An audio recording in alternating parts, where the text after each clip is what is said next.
알랑독서교육연구소의 아이들과 함께 국어와 독서 그리고 한국사 등을 가르치고 있는 박자영이라고 하고요. 저는 이제 친구들하고는 땅콩쌤으로 부르고 있어요. 그래서 오늘 강의는 그 초등학교부터 수능까지 이어지는 문학공부법으로 제가 지난번에 국어 강의로 이어서 연속으로 국어 특강 2탄으로 마련했습니다. 지난번 아까 못 들어오신 분들, 앞에서 못 들으신 분들도 계셔서 제가 다시 한번 말씀드리면 이거는 지난번에 저희가 수능 문제를 직접 보면서 비문학 수업을 했었고요.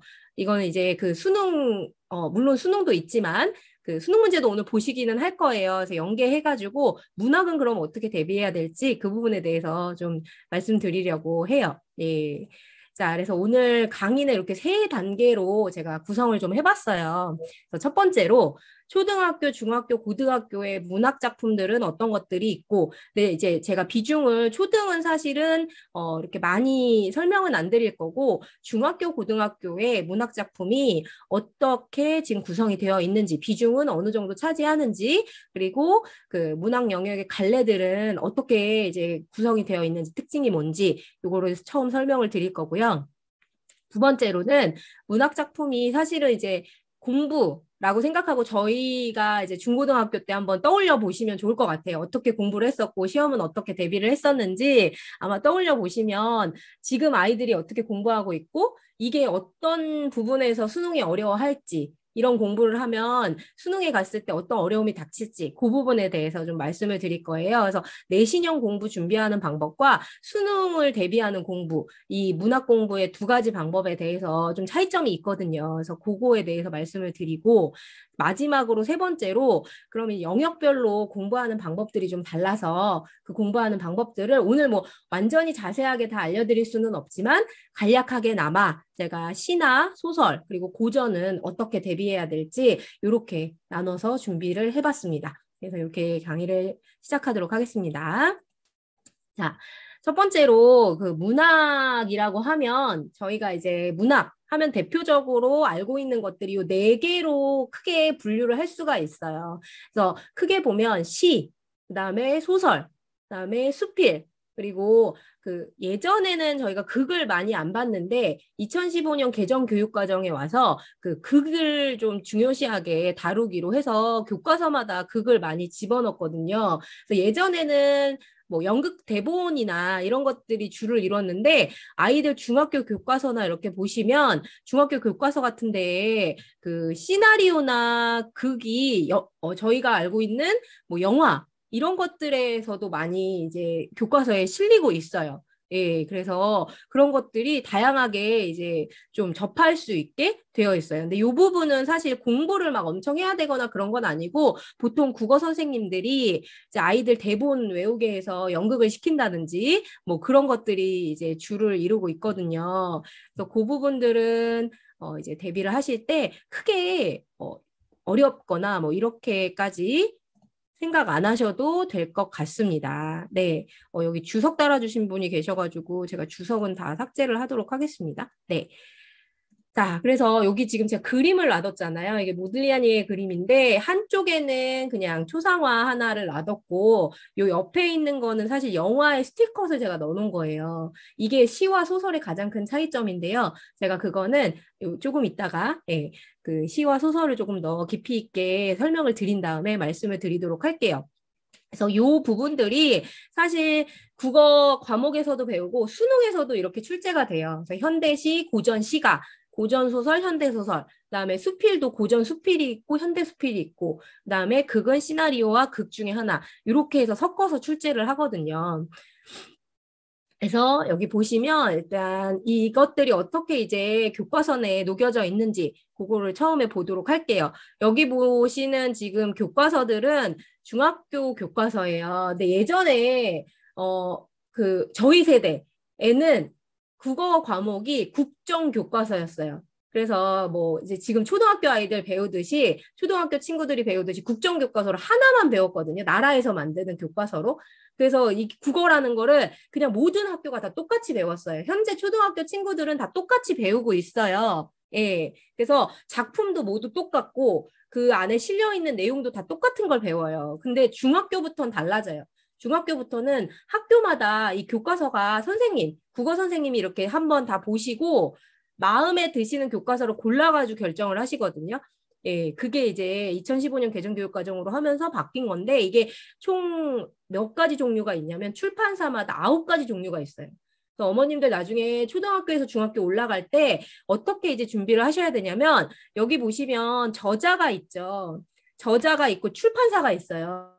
그래서 보통 이제 문제집을 고르실 때 동아 이 뭐 이렇게 이제 나와 있어요. 그러면 동아 출판사에서 나온 이은영이 저자가 되는 요거를 고르시는 거거든요. 문제집도 가셔서 출판사 고르실 때 잘 보고 고르셔야 돼요. 그냥 아무 문제집이나 고르시면 아이가 배운 거랑 내용이 다른 문제집을 골라 오실 수가 있어요. 네.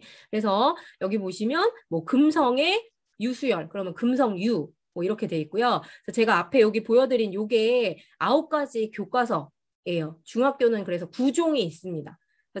저 이제 선생님들이 보통 많이 이제 각자 고르세요. 각자 고르시는데 제가 이렇게 분석을 많이 해봤더니 그 중에서도 이제 제가 예전부터 이거는 받았던 거거든요. 그러니까 이게 고등학교도 이렇게 9종, 10종 이렇게 되어 있기 때문에 보면 뭐 박영목, 뭐 그다음에 이삼형, 노미숙, 김진수 뭐 이런 분들 예전부터 이 교과서 출판에 참여하셨던 분들이세요. 그래서 워낙 유명하신 분들이고 그 작품들도 그래서 많이 바뀌진 않았더라고요. 예전에 제가 중학교 아이들 한 꽤 오래전에 가르쳤을 때 보다 뭐 크게 바뀐 건 없는데 새로운 뭐 트렌드를 좀 반영하기는 해도 중학교 교과서는 문학, 비문학 구분 없이 국어로 통합해서 그 국어 안에 비문학도 있고 문학도 있고 문법도 있고 이렇게 되어 있어요. 그런데 고등학교를 가면 고등학교에서는 선택 과목과 공통 과목 그리고 여기에 안에 있는 문학, 독서가 다 세분화가 돼요. 그래서 고등학교 1학년 때는 국어라는 과목을 배우는데 고등학교 2학년 때부터는 문학, 문법, 뭐 화법과 작문, 언어와 매체 이런 거를 선택을 선생님들이 하셔가지고 학년마다 학교마다 또 다 다르게 배웁니다. 그래서 고등학교 때는요 총 10종, 그러니까 문학 교과서는 10종의 문학 교과서가 있어요. 네. 그래서 종류가 되게 다양하죠. 많죠. 자, 이게 시사하는 바가 뭔지를 잘 기억하셔야 돼요. 제가 오늘 그거에 초점을 맞춰서 말씀을 드릴 거거든요. 자, 그래서 제가 첫 번째 보시면 이거는 이제 다 중1, 2, 3을 다 보여드릴 수가 없어서 목록을 다 보여드릴 수가 없어서 중학교 1학년에 실려있는 국어 작품 목록을 제가 한번 올려봤어요. 그래서 여기 보시면 지금 고전소설, 그다음에 현대소설, 현대시, 그다음에 수필 크게 이렇게 나눠놨거든요.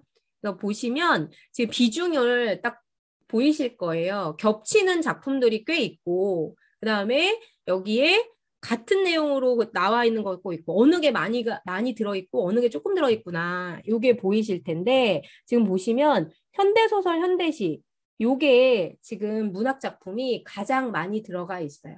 교과서에 중학교 교과서에는요.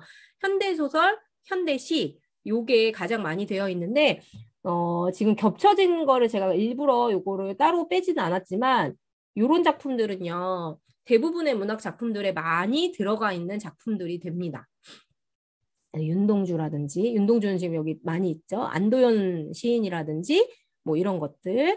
그래서 요걸 이렇게 보셨는데 생각보다 지금 고전 소설은요. 이게 다 세 작품이 아니라 홍길동전 하나만 거의 배워요. 중학교 1학년 때는. 그리고 중학교 2학년 때는 박시전 뭐 이런 것들 주로 배우고요. 중학교 3학년 때는 이제 조금 더 나가면은 뭐 양반전을 배우는 학교도 있지만 그 출판사마다 다르기 때문에 그래서 중학교 때는요 생각보다 고전은 잘 안 배워요. 고전은 생각보다 많이 배우지 않고 배워도 춘향전, 홍길동전, 박시전 뭐 이런 정도로밖에 안 읽는다라는 게 이제 첫 번째 중학교 교과서에 시사하는 문학 작품에 시사하는 바고요. 그 다음에 두 번째로 현대소설, 현대시를 주로 배우는 거예요. 주로. 그리고 수필이나 극들은 여기 보시면 여기 저희 알고 있는 빌리 엘리어트 있잖아요. 이런 것들이 이제 교과서에 새로 실렸어요. 예전엔 저희가 배우지 않았던 건데, 예, 그래서 여기 뭐 토끼와 자라 이런 거는 아이들 연극으로 많이 학교에서 이제 준비해서 수행평가 같은 걸 할 거고, 천국의 아이들 이것도 영화거든요. 그래서 새로운 영화들, 뭐 개를 훔치는 방법 이런 영화들이 있어요. 그래서 그런 영화들을 많이 집어넣더라고요. 그래서 크게 뭐 연극이나 영화 좋아하는 친구들은 그렇게 어렵지 않게 배울 수 있을 거다라고 생각이 들고, 수필은요 생각보다 그 장영희 선생님 수필이 많이 있는 게 교과서에 실려 있는 걸 봐서 요거, 그러니까 에세이 같은 거 많이 보는 친구들은 낯설지 않게 볼 수 있겠다. 근데 비중을 딱 보셔도 현대소설이나 현대시가 제일 많이 차지했다는 거 보이실 거예요. 그리고 세계문학도 보시면 세계문학 중에 이제 1학년 거에 세계문학이 한 3종류 정도 있는데 그 중에 둘이 헤르만 헤세 작품이에요. 예. 그래서 헤세 시나 이런 것들을 좀 본 친구들이다라고 하면 최소한 고등학교 때나 이제 조금 더 올라가서 자기가 어느 작가 걸 좀 읽어봤어라고 자기소개서 같은 데다 좀 쓸 수 있는 거죠. 그 아이들 나중에 자기소개서 쓸 때 목록 중에 제일 감명 깊게 읽은 책이 뭐냐 이런 거 쓰는 란이 있어요. 근데 그런 란에다가 보통 아이들이 어떤 거 쓰냐면 대부분 비슷한 걸 써요. 서울대 가는 아이들도 비슷한 거 많이 쓰는데 그중에 많이 나왔던 게 미움받을 용기 뭐 이런 거 많이 썼더라고요. 아이들 자소서에 쓰는 것들이 이제 근데 그 부분도 사실 세계문학에서 자소서 쓸 때 이런 것들을 좀 써주시면 꽤 많이 읽었다. 그래도 아이가 책 좀 읽었구나. 라고 할 만한 작품이 이제 고등학교 때 나옵니다. 그래서 중학교 때까지는 그렇게 문학 작품을 많이 접했다고 생각하지만 생각보다 많이 접하지 않아요. 왜 그러냐면 이게 세분화가 안 돼 있어서 그래요. 국어책 안에다가 문학도 배워야 되고 비문학도 배워야 되고 문법도 배워야 되고 이야기하는 화법도 배워야 되고 이게 다 녹여져 있으니까 한 학기에 선생님들이 다 소화하시기가 어려운 거죠. 예. 그래서 맛만 보고 지나가는데 그 중에서 맛을 제일 잘 보는 건 현대소설, 현대시다. 이렇게 기억해 주시면 될 것 같아요. 자, 그 다음에 고등학교 한번 볼게요.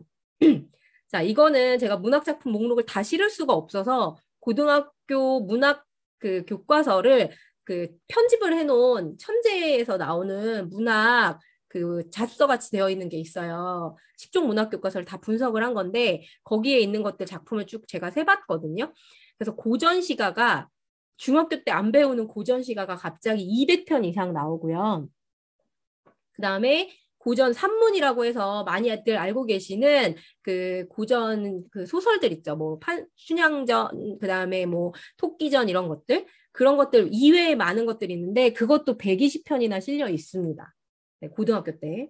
그 다음에 이제 시가 이 문학들 중에 가장 많이 있어요. 그래서 개화기, 현대시라고 하면 개화기부터 90년대 이후까지 시들을 다 묶어서 이제 현대시라고 부르거든요. 그래서 개화기부터 현대까지 총 234편이 실려 있다고 해요. 예. 그래서 현대시의 비중이 가장 커요.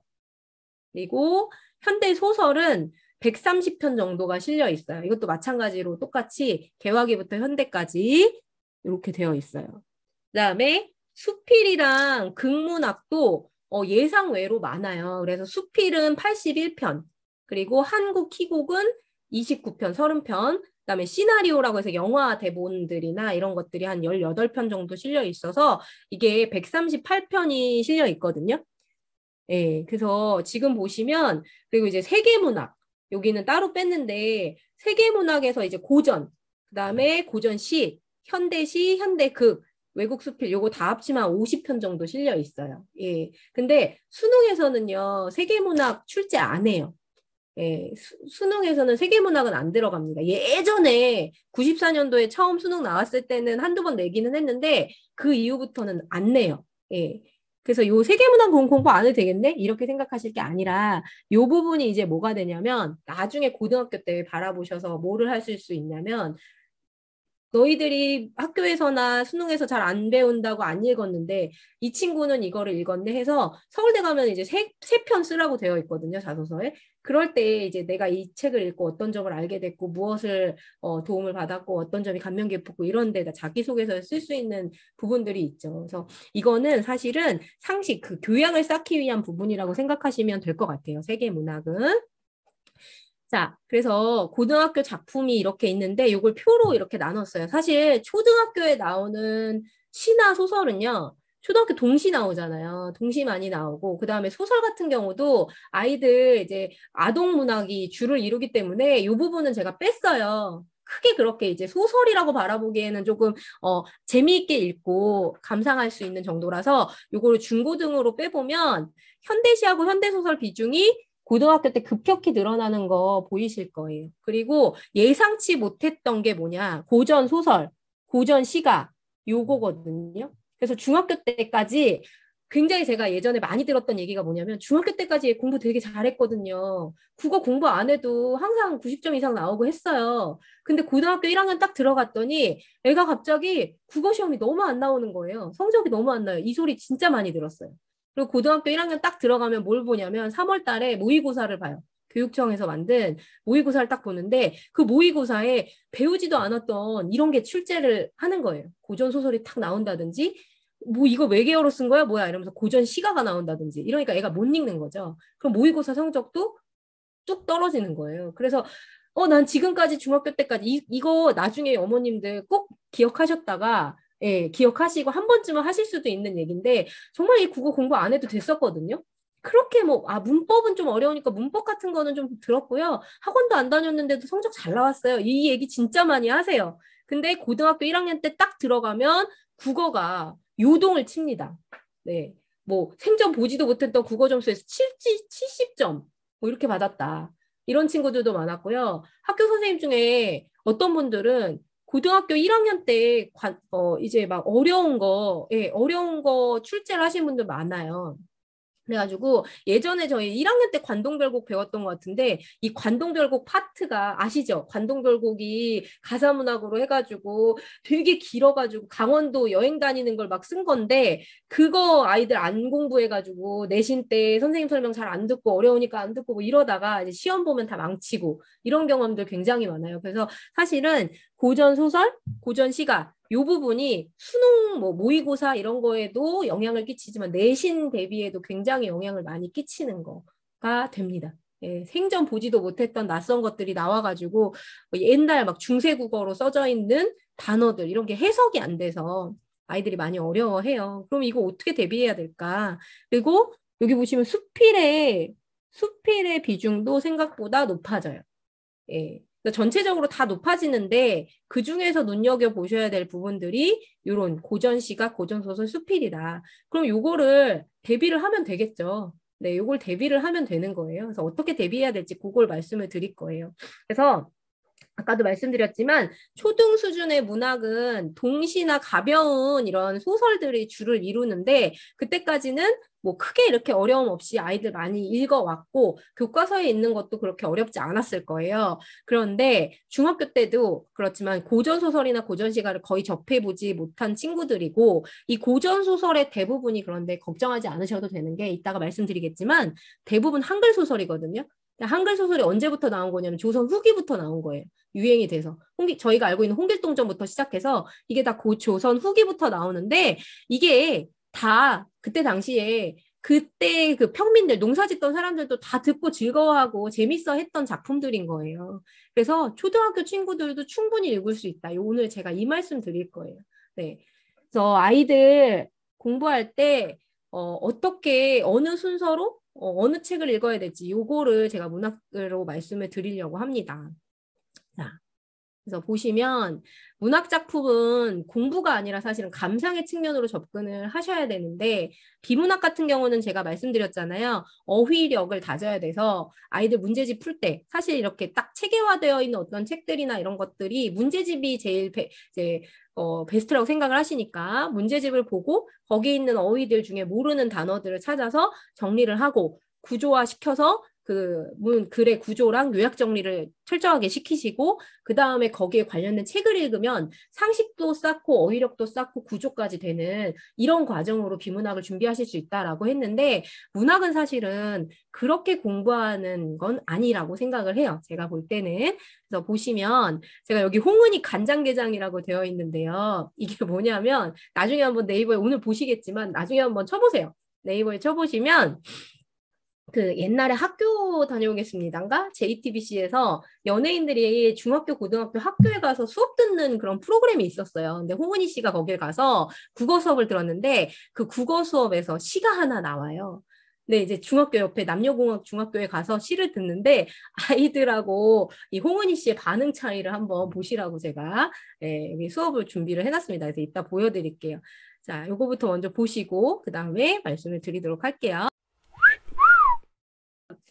저희들은 이런 경험을 해봤기 때문에 사실 이게 또 중학교 때 저희가 봤다면 뭔 소리야 이랬을 수도 있는데 이제 엄마의 입장에서 보니까 대번에 알아들을 수가 있는 거예요. 공감이 되는 거죠. 아이들은요 생각보다 이런 걸 읽으면 잘 공감을 못해요. 예, 잘 공감을 못해요. 왜냐하면 경험이 일단 부족해요. 이 상황을 상상을 못하는 거예요. 자기가 이런 경험이 해본 적이 없으니까. 그래서 일단 상상력을 하는데 한계가 어쩔 수 없는 경험이 한계가 있고 그래서 공감을 하기도 힘든 거죠. 자, 그러면 이럴 때 어떻게 해야 되냐면 사실 그 내신 때는요. 선생님이 저렇게 나중에 시를 줬다. 저 중학교 때는 저도 이거 읽었으면 뭐지? 이랬을 것 같아요. 뭔 소리지? 나름 감수성 예민하다고 생각해서 국어 좋아했던 사람이었는데 그래도 처음에 딱 확 와닿진 않았을 것 같거든요.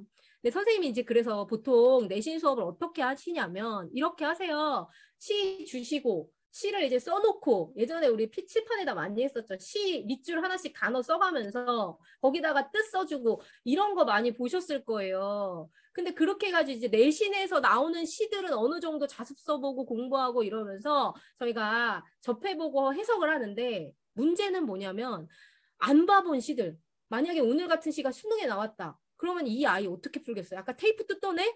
계속 테이프를 쓰다 이제 손톱을 뜯게 될 거예요. 막 이게 무슨 얘기야? 막 이러면서. 근데 그런 게요. 고등학교 3학년 때까지 이어지는 친구들이 많아요. 정말 많습니다. 예.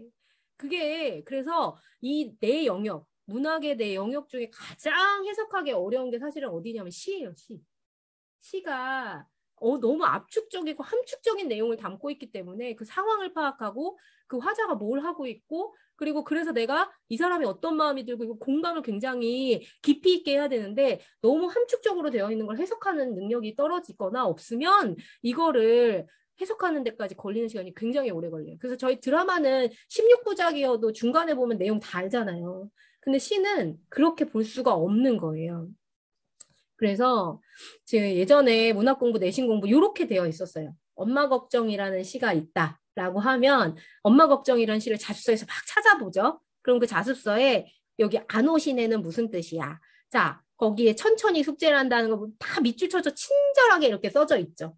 자, 그런데 이렇게만 공부해서 고등학교 때까지 이렇게 내신으로만 공부하던 자습서 없이는 공부 못하는 친구들은 수능 가거나 모의고사 가면 낯선 시가 출제가 되고 그 낯선 시가 출제됐을 때 자기가 그 자습서 없는 거에 불안함을 느껴요.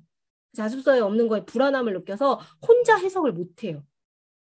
굉장히 어려운 거거든요. 지점이. 요거를 해소를 해야 돼요. 그래서 제가 예전에 요 시를 그 논술을 이제 아이들 가르칠 때 이렇게 워크지를 하나 만들었었어요. 이게 오세암이라는 책을 읽었었는데 오세암이라는 책도 그 저기 누나랑 눈이 안 보이는 누나랑 그 저기 그 오세암의 아이가 눈이 안 보여가지고 어떻게 그 오세암이라는 암자에 있잖아요. 그 스님이 먹을거리가 떨어져서 아래로 내려가서 마을로 내려가서 그 마을에서 가지고 오는 사이에 폭설이 내려가지고 이 아이가 결국에는 여기 갇혀가지고 되게 슬프게 죽는 내용이에요. 아이들 문학 치고는 너무 슬픈 내용인데 이 아이의 상황이 제가 볼 때는 비슷한 거예요. 이 엄마 걱정이라는 시랑. 그래서 아이들하고 어떻게 접근을 했냐면 이렇게 접근을 했어요. 오세하면 다 읽었고 보시면 첫 번째로 이제 제목을 보는 거예요. 제목을 봤는데 엄마 걱정이잖아요. 그럼 두 가지로 해석하는 친구가 있을 거예요. 엄마를 걱정하느냐, 엄마가 걱정하느냐. 요거를 이제 해석을 둘 중에 하나로 하겠죠. 그래서 그거를 이제 쓰라고 해요. 제목에서 얻을 수 있는 생각이 뭐가 있느냐, 힌트가. 그다음 두 번째로 여기 시를 다 읽으면 어떤 내용이냐. 열무 30단을 이고 시장에 간 우리 엄마 안 오시네. 해는 시든지 오래. 나는 찬밥처럼 방에 담겨 아무리 천천히 숙제를 해도 엄마가 안 오시네. 배춧잎 같은 발소리 타박타박. 안 들리네. 어둡고 무서워. 금간 창틈으로 고요히 빗소리. 빈 방에 혼자 엎드려 훌쩍거리던 아주 먼 옛날, 지금도 내 눈시울을 뜨겁게 하는 그 시절, 내 유년의 윗목이라고 되어 있거든요. 자, 요거를 찬찬히 잘 읽은 친구들은 여기에서 말하는 사람이 몇 살 정도 돼 보이는지 나올 거예요.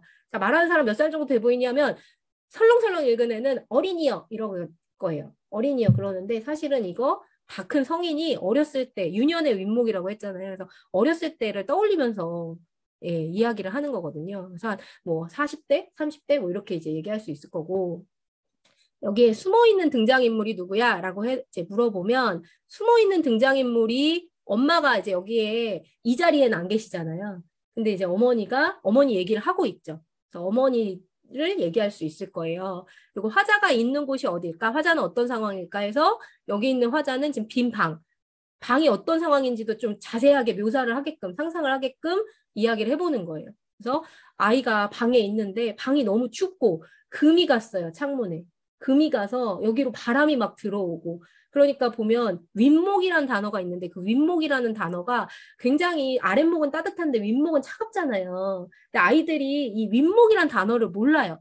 뭐예요 그게? 요즘 세상에 뭐 아랫목 윗목이 어디 있어요? 다 똑같잖아요. 보일러 가까운 데가 아랫목이긴 한데 그것도 잘 모르잖아요. 그러니까 이제 아이들한테 이런 거 설명을 해줘야 돼요. 그래서 가장 더 이렇게 아궁이랑 멀어진 쪽, 가장 추운데 거기서 이렇게 이불 쓰고 춥게 있는 아이예요. 그래서 화자가 있는 것이 방인데 방이 어떤 상황이냐면 하면서 상상을 풍부하게 해보는 거죠. 그거를 시를 하면서 이렇게 하나하나 찾아가는 거예요. 자기가. 이거를 사실은 예전에 저희들 가르치셨던 선생님들은 이렇게 안 가르쳐 주셨어요. 그냥 칠판에 써놓고 하나하나 그냥 이렇게 뭐 이렇게 설명해주고 하는 판서식 수업이 너무 익숙해진 세대거든요, 저희는. 근데 지금 아이들은 안 그래요. 지금 아이들은요, 실제로 국어 선생님들이 이렇게 찾아가는 수업을 하세요. 처음부터 설명하시지 않고 이 제목부터 시작해서 분위기랑 화자 찾고 이 화자가 어떤 상황인지를 스스로 한번 찾을 수 있는 이런 수업들을 많이 하시고 실제로 그렇게 수업해 주시는 선생님들이 좋은 선생님이라고 생각하시면 돼요. 국어 선생님들 중에. 스스로 왜냐하면 이렇게 찾지 않으면 수능 문제를 풀 수가 없어요. 그리고 문학의 최종 목적은 이 문학의 감상을 스스로 하는 거거든요. 능동적 감상자가 되는 게 문학작품 배우는 목적이에요. 그래서 이걸 하나하나 찾는 이런 수업이 필요한 거예요. 이거를 아이들이 해야 된다. 그래서 이 시의 화자가 다 큰 어른이 됐을 때 이 얘기를 하고 있고 그때 화자가 어떤 마음이었을까? 마음이 표현한 말들이 뭘까?라고 했을 때 어떤 말이 저는 와닿냐면 찬바처럼 담겨있다. 이 말 너무 슬프지 않아요? 아이가 너무 쓸쓸해 보이고 너무 안쓰럽고 그래서 찬밥처럼 담겨있어. 뭐 이런 말들을 아이들 초등학교 이게 제가 4학년 친구들하고 했었던 것 같은데 찾을 수 있어요. 근데 이게 실제로는 어디에 실려 있냐면 중학교 교과서에 실려 있습니다. 네, 중학교 교과서에 실려 있고 고등학교 때 요시들을 묶어가지고요 모의고사에도 출제가 됐었어요. 그래서 마지막에 이제 오세암 스님하고 엄마는 아이를 보고 어떤 마음이 들었을지 뭐 이런 부분들은 상상해서 쓰는 부분들이니까 이건 연계해서 쓰는 거고요. 그래서 현대시를 공부하는 방법은 제가 이따가도 한번 실습을 해보겠지만 수능 문학의 목적은 스스로 감상하는 능동적인 감상자를 가려내겠다. 이게 목적이에요. 비문학하고는 좀 다르죠. 비문학은 전공서적을 잘 분석하는 분석력이라든지 논리력이 필요한 건데 이 수능 문학의 목적은 이 친구가 스스로 감상을 할 수 있는 능력이 어느 정도 되는가 고차원적인 능력인 거예요. 그래서 이거를 평가를 하는데 자습서를 의존해서 시를 해석하면 혼자 시를 감상할 때 자신감이 뚝 떨어져 있어요. 그래서 계속 불안해합니다. 아이가 그 불안감을 지워주셔야 돼요. 그래서 처음에 이렇게 하려면 낯설고 힘들어요. 근데 초등학교 친구들은 동시를 배우다 보니까 교과서에 있는 거 어느 정도 다 하거든요. 자, 그래서 초등 시절부터 어떻게 하시면 되냐면 초등학교 때 동시들은요 생각보다 그렇게 많이 어렵지 않아요. 예, 막 깊이 있게 뭔가 함축적으로 엄청 내재돼 있고 이런 것도 아니고 그래서 아이들 교과서에 동시들 실려 있는 거를 이렇게 한번 감상을 시켜주시면 좋을 것 같아요. 제목을 보고 어떤 힌트를 얻을 수 있는지, 그 다음에 거기 안에 말하는 사람이나 주인공은 누군지, 그리고 그 친구가 어떤 사람인지, 나이는 몇 살인지, 여잔지, 남잔지, 뭐 어떤 직업이 있는지, 뭐 외모가 있다면 어떤 외모일 것 같은지 상상을 마음대로 한번 해보는 거예요. 이게 상상을 해보고 그 다음에 그 어떤 일을 겪어서 마음이 이 친구, 이 주인공이 마음이 어떨 것 같은지 이런 거를 초등학교 동시부터 시작을 해주시면 돼요. 그래서 그거를 아까 말씀드렸던 제목부터 시작해서 순서, 이게 시 감상의 순서거든요. 그래서 이 순서대로 찾아서 온전히 감상할 수 있도록, 스스로 감상할 수 있도록 요 훈련을 시켜주시면 고등학교 때 낯선 시가 나와도 당황하지 않을 수 있어요. 예. 자, 그래서 스스로 온전히 감상할 수 있는 습관을 기르시면 되는데, 자, 그래서 여기에 그 순서는 제목에서 힌트, 분위기, 화자와 주인공, 청자까지 있으면 찾고, 겪은 일, 마음, 태도, 요거를 찾아보는 순서대로 찾아주시면 됩니다. 이게 사실은 길게 보면 뭐를 대비하는 것과 같냐면 수능을 대비하는 것과 같아요. 네. 수능은 그래서 보통 어떤 시가 나오냐면요. 예전에는 이제 그 교과서, 아까 문학 교과서에 나오는 시들이 많이 나왔는데 수능에서는요. 이번에도 그렇지만 시가 유명한 시인의 낯선 시가 나와요. 유명한 시인의 낯선 시. 근데 여기서 말한 유명한이라고 하면 기준이 되게 다르더라고요. 이육사, 윤동주, 김소월, 한용운 요 넷은 다 아는데 그 이외의 시인들은 하나도 안 유명한 거예요. 애들한테는. 근데 이제 문학 공부 그래도 고등학교 때까지 봤다 하면 나오는 시인들이 있거든요. 그 시인들이 중에 낯선 시들이 출제되는 경우가 있어요. 그리고 2편 정도 나오면 그 2편 중에 한 편은 유명한 시인의 낯선 시, 한 편은 문학작품에 있는 시. 이렇게 이제 섞어서 내요.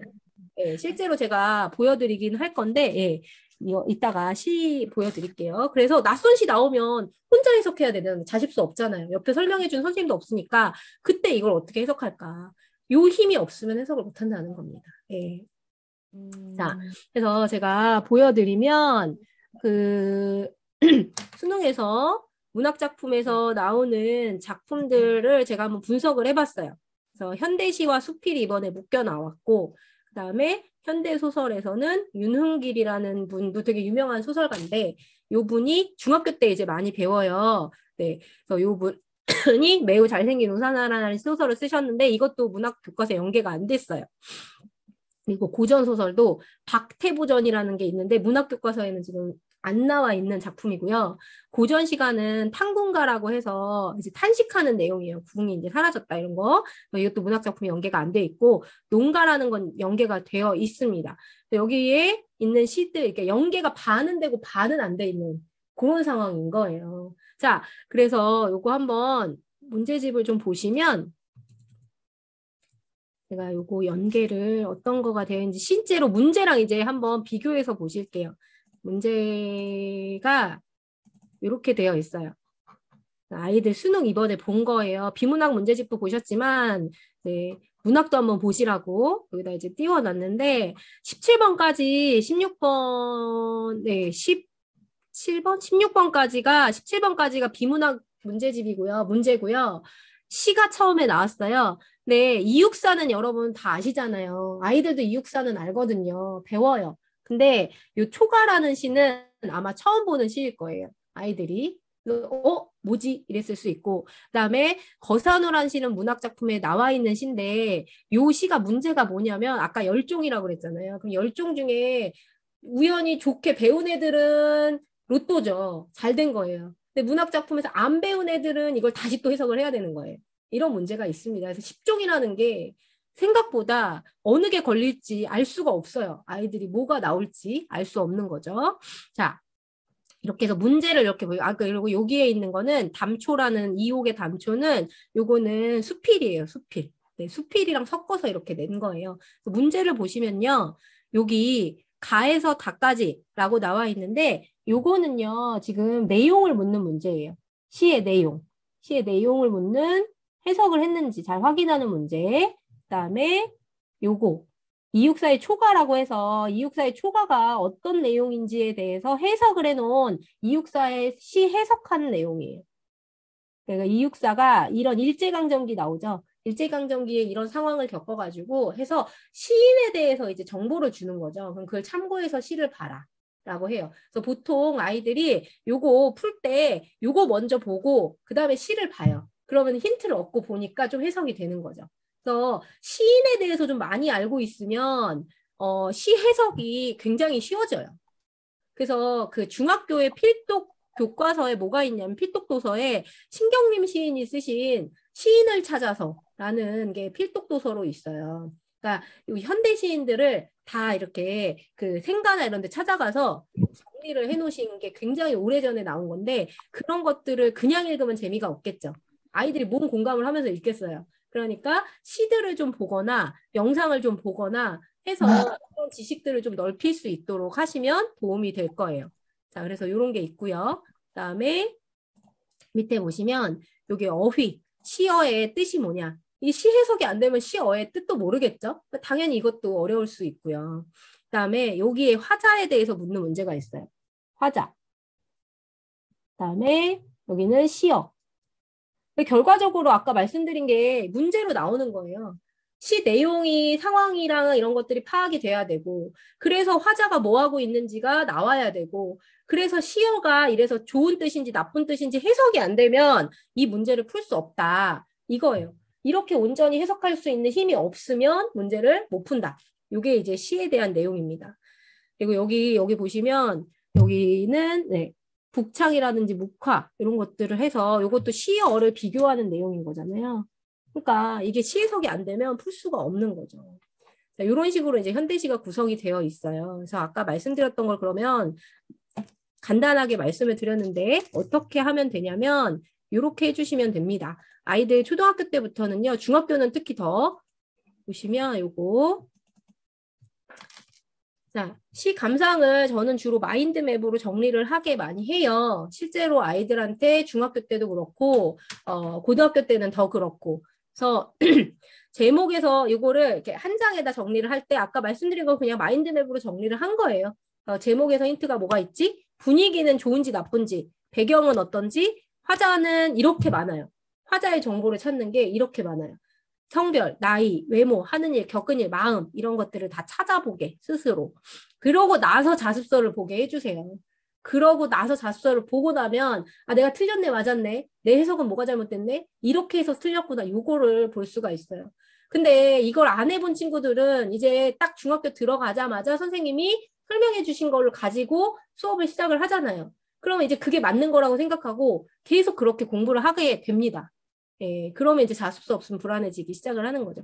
그래서 나중에 긍정 부정적 시어의 의미까지 파악이 되고 이 표현기법은 좀 배워야 돼요. 뭐 반어법, 직유법, 은유법 이런 거 많이 배우잖아요. 그래서 그런 것들은 뭐 국어 시간에 다 배우는 내용들이라 6번으로 뺀 거예요. 이건 못해도 5번까지는 할 수 있도록 스스로 공부할 수 있도록 이렇게 시 감상 할 수 있는 그 능력을 키우시면 되겠어요. 그래서 아까 말씀드렸잖아요.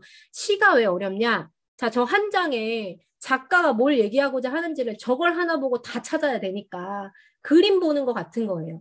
시를 보면 미술 어렵잖아요. 그 미술 작품 하나 보면서 해석하는 거 너무 어렵거든요. 그래서 시는 미술 작품 보는 것처럼 어렵기 때문에. 근데 그 안에 스토리가 다 있고 근데 영화를 보면 모딜리아니의 생각이 어떻고 그래서 뭐 예전에 여자들한테 인기도 많았고 마지막에 자기가 병 걸려서 죽을 때 그 같이 여자 주인공도 같이 그 자살을 택하게 됐다. 뭐 이런 내용들을 영화를 보면 다 아는데 저렇게 그림만 보면 모른다는 거죠. 배경 지식이 전혀 없는 상태에서는. 그래서 시는요. 가급적이면 스스로 감상할 수 있게 해주시고 그 다음에 두 번째로는 시인에 대한 지식을 조금 넓혀주시는 게 좋습니다. 그럼 시인에 대한 지식은 어떻게 넓히느냐. 일단 집에 이거 한 권은 구비해 주시면 좋아요. 신경림 시인의 시인을 찾아서가 1, 2권으로 아마 되어 있을 거예요. 시인을 찾아서라는 게 1권, 2권. 요즘은 통합본으로 나오는지 모르겠는데 여기에 보시면 현대 시인들의 거의 중요한 시인들은 거의 다 수록이 되어 있어요. 예, 요걸 준비해 두시고 요걸 뭐처럼 쓰시냐면 아이한테 자 읽어 이렇게 해서 주시지 마시고요. 그 사전처럼 갖고 있게 해주세요.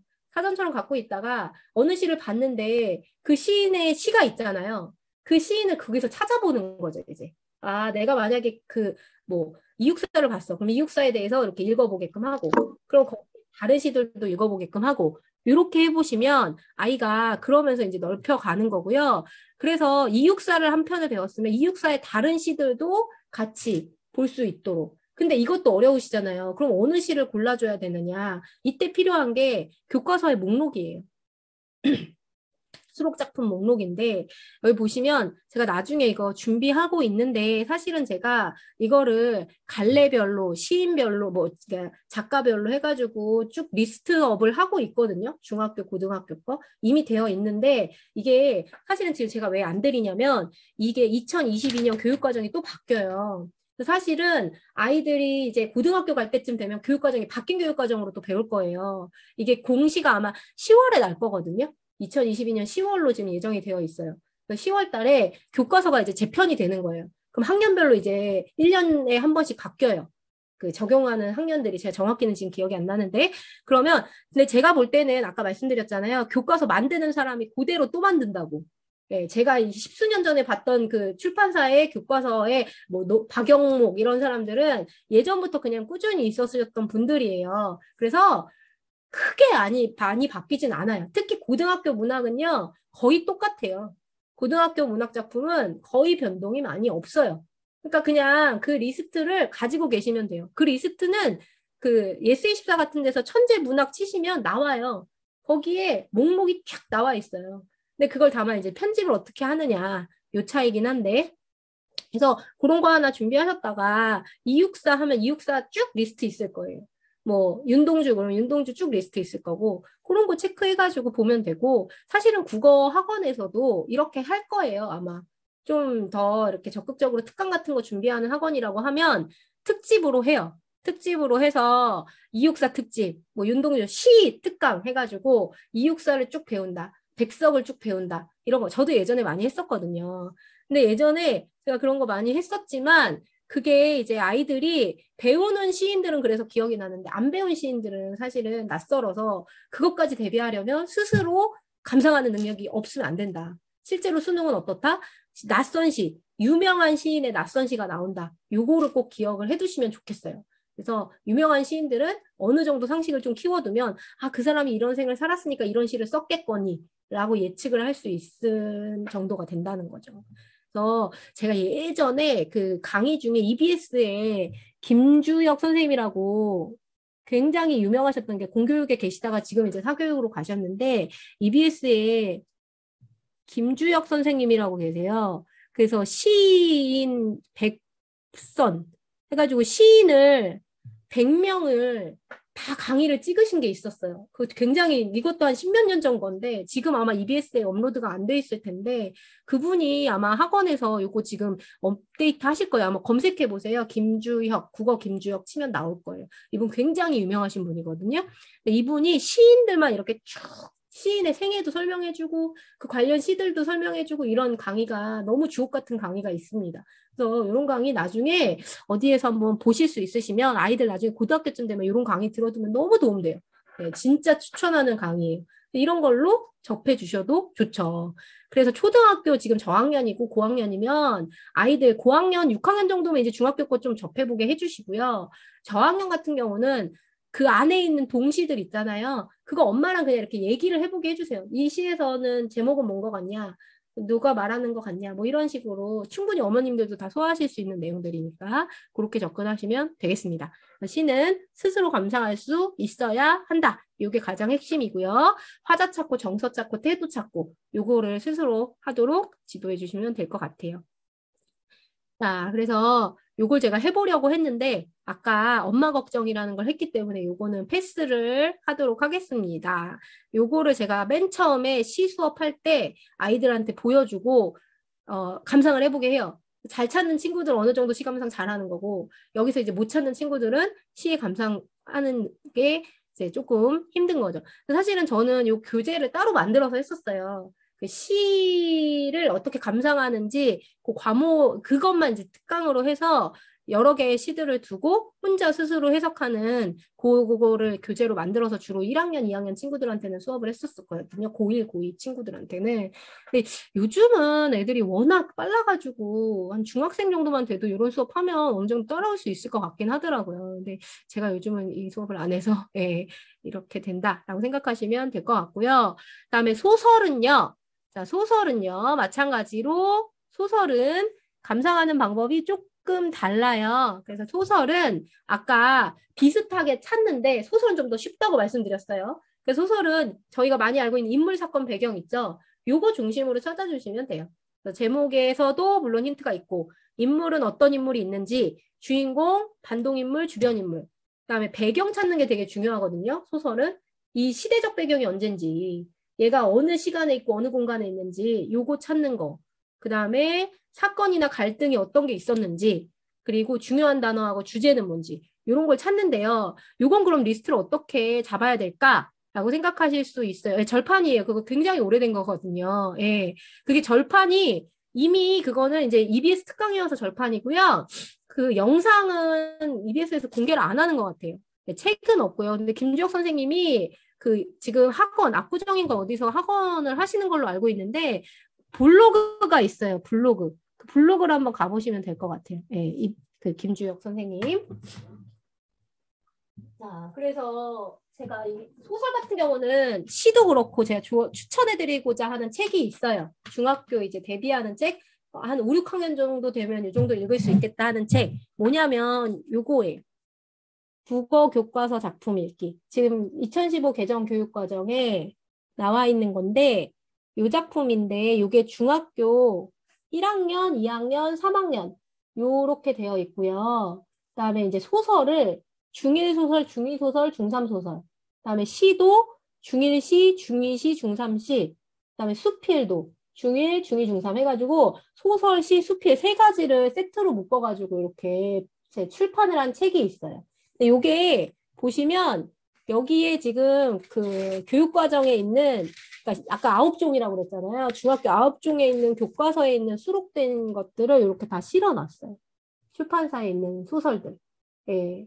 요거 한 것만 읽어봐도 아이가 9개에 있는 소설들을 어지간히 거의 읽었다. 이렇게 생각하시면 돼요. 다 단편이거든요, 보통. 장편이라고 해도 그렇게 길지 않아요. 그래서 원문이 다 실려 있는 걸 제가 좋아하는데 이게 단편이니까 이게 다 실려 있어요. 다 실려 있고 두 번째로는 간단간단하게 이 책에 뒤에 보시면 워크지가 있어요.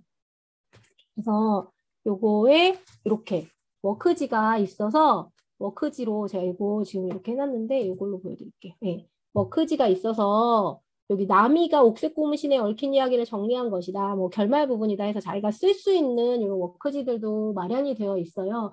그래서 책 읽고 한번 이렇게 쓸 수 있게 네, 편지도 쓸 수 있게 워크지도 있고 네.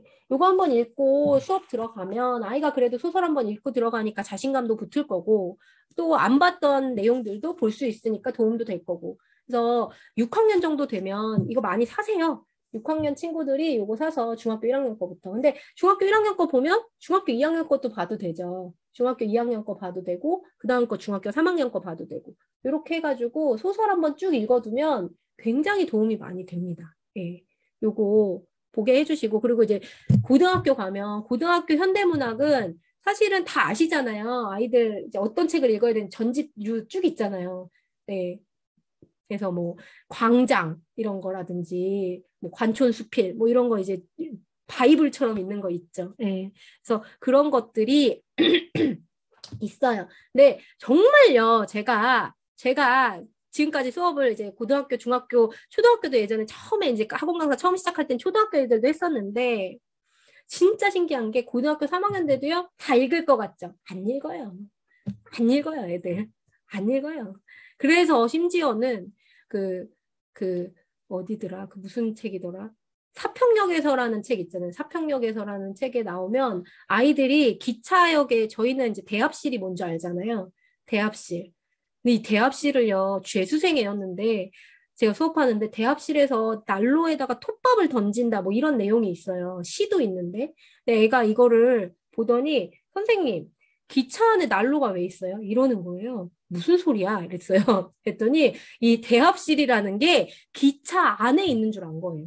기차 안에. 기차까지는 어떻게 이제 해석이 됐는데 기차 안에 있다. 기차 안에 있다라고 생각을 해가지고 얘가 완전히 해석이 다 꼬이는 거죠. 그래서 아니야 난로 그 대합실이라는 거는 기차 타기 전에 기다리는 데야 라고 하는데 예전에는 난로가 있었잖아요. 그 간이역 이런데.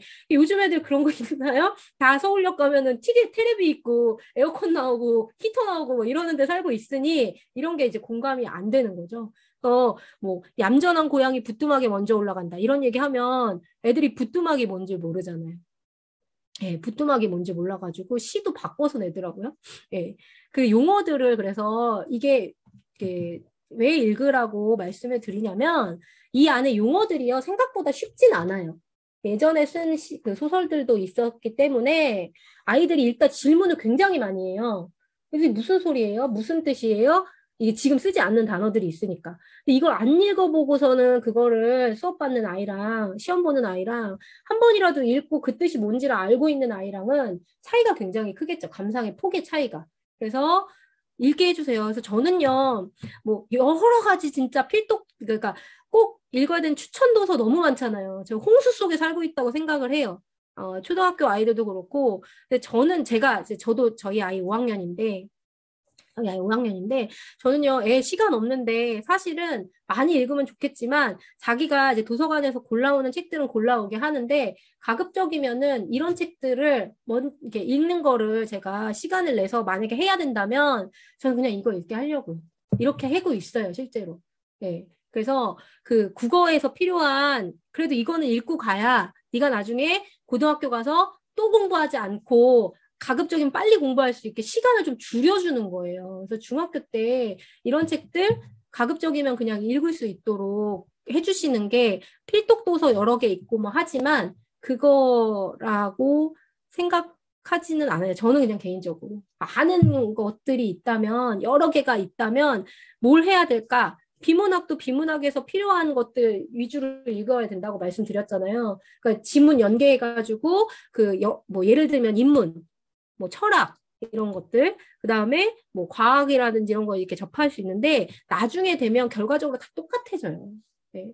그래서 여기 있는 거 근데 되게 생각보다 아유 교과서에 다 있는 건데 뭐 읽어라고 생각하시겠지만 생각보다 양 굉장히 많습니다. 그리고 이 교과서 안에 실린 작품은 최소한 검증이 된 작품들이에요. 최소한 검증이 된 작품이고 거기 안에 세계문학 있잖아요. 세계문학 작품들 굉장히 좋은 작품 많아요. 고등학교 때 실리는 세계 작품이요? 그거 읽었다. 라 정도 하면 얘 책 좀 읽었네? 라는 그 정도 수준은 돼요. 진짜 실제로. 뭐 삼국지연이 이런 거 나오거든요. 그 문학 작품이 실렸다는 고등학교 수준이라는 게. 그래서 그런 거 읽었다? 근데 굳이 또 뭐 딴 거를 찾아가지고 막 하겠어요. 그러니까 이게 그냥 리스트다라고 생각하고 여기 있는 거 읽게 해주시면 그게 결국에는 아이가 독서 책 목록이 되는 거다라고 생각하시면 될 것 같아요. 그리고 뭐 애들이 읽고 싶은 것들 중에 있잖아요. 뭐 전천당 이런 거 그런 거 읽게 가벼운 마음으로 읽게. 근데 그거 가지고 막 독서 활동을 더 많이 해야 되고 막 이런 거에 너무 압박 주시지 않으셔도 된다라고 저는 개인적으로 생각을 해요. 그래서 논술 수업 가는 아이들 보시면 논술 수업에서 리스트 만드시는 거 보시면요. 다 교과서에 있는 거가 대부분이에요. 토론하고 이런 것도 뭐 프린들 주세요를 가지고 언어의 사회성 뭐 이런 거 가지고 이제 토론한다. 이런 거 대부분이거든요. 그리고 뭐 고전 문학도 그렇고. 네. 그래서 그 교과서 내에 있는 리스트를 잘 기억을 해 두시면 아이가 이 공부할 때 그 이중으로 공부하지 않고 독서도 그냥 공부하듯이 이렇게 준비를 할 수 있는 그런 거라고 생각을 해주시고 대비를 해주시면 될 것 같아요. 예. 자, 그래서 여기 지금 질문이 이렇게 들어왔는데 초2 교과서에 부뚜막이 나오죠. 예, 그러니까요. 부뚜막을 애들이 근데 질문을 해요. 저희 아이가 부뚜막이 뭐냐고 물어봤었거든요. 실제로. 초등학교 2학년 친구가. 그리고 시소설 수필 중1, 2, 3. 예. 그러니까 이게 학년별로 아이가 중학교 1학년이 이제 앞두고 있으면 이거부터 읽게 해주시면 돼요. 이거 다 읽었으면 2학년 걸로 넘어가면 되고 그 다음에 3학년 걸로 넘어가면 되고 이렇게 해주시면 되고 제가 생각했을 때 5학년은 조금 빠르고 6학년 정도 되면 읽을 수 있어요. 6학년 때는 이거 읽을 수 있고요. 네, 시들도 이렇게 보실 수 있는데 네. 그리고 초5가 되니 중학교 대비해서 할 수 있는 특강 수업이 많았으면 좋겠어요. 그거를 이제 학원에서 보통 하는데 이제 그 내신 대비 학원들이 논술하고 결합을 해서 하거나 이런 경우가 있어요. 그래서 저한테 많이 물어보시는 게 그거더라고요. 논술학원하고 중학교 이제 국어학원 어떻게 해야 되느냐. 네, 논술하고 제가 매번 말씀드리는데 논술하고 국어는요, 그 결이 조금 달라요. 네, 결이 조금 달라요. 국어는 이런 어떤 시는 시 감상의 어떤 방법 뭐 이런 것들이잖아요. 소설은 소설에 대한 감상 뭐 이런 거. 근데 논술은요, 어머님들이 많이 좋아하시는 게 쓰는 거잖아요. 글을 쓰는 거잖아요. 근데 이 글을 쓰는데 시간을 주면 선생님들이 책 한 권을 가지고 글 하나 쓰는 데까지 한 주에 한 권 나가면 되게 힘드실걸요. 네, 근데 또 어머님들은 책을 많이 읽는 것도 논술의 목적이어가지고 한 주에 한 권 나가는 논술 되게 좋아하시죠. 근데 그렇게 하면 사실은 뭐냐면 훑고 지나가는 정도가 될 거예요. 이렇게 아이들 학년 올라가서 이런 두꺼운 책 읽는다고 하면.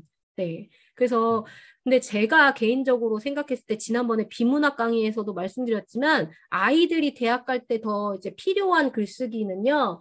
학교에서 중학교 때도 글쓰기 뭐 하냐면 서술형 평가할 때 서술형 문제 잘 쓰는 거가 가장 필요하고 이건 뭐 국어뿐이 아니라 다른 거.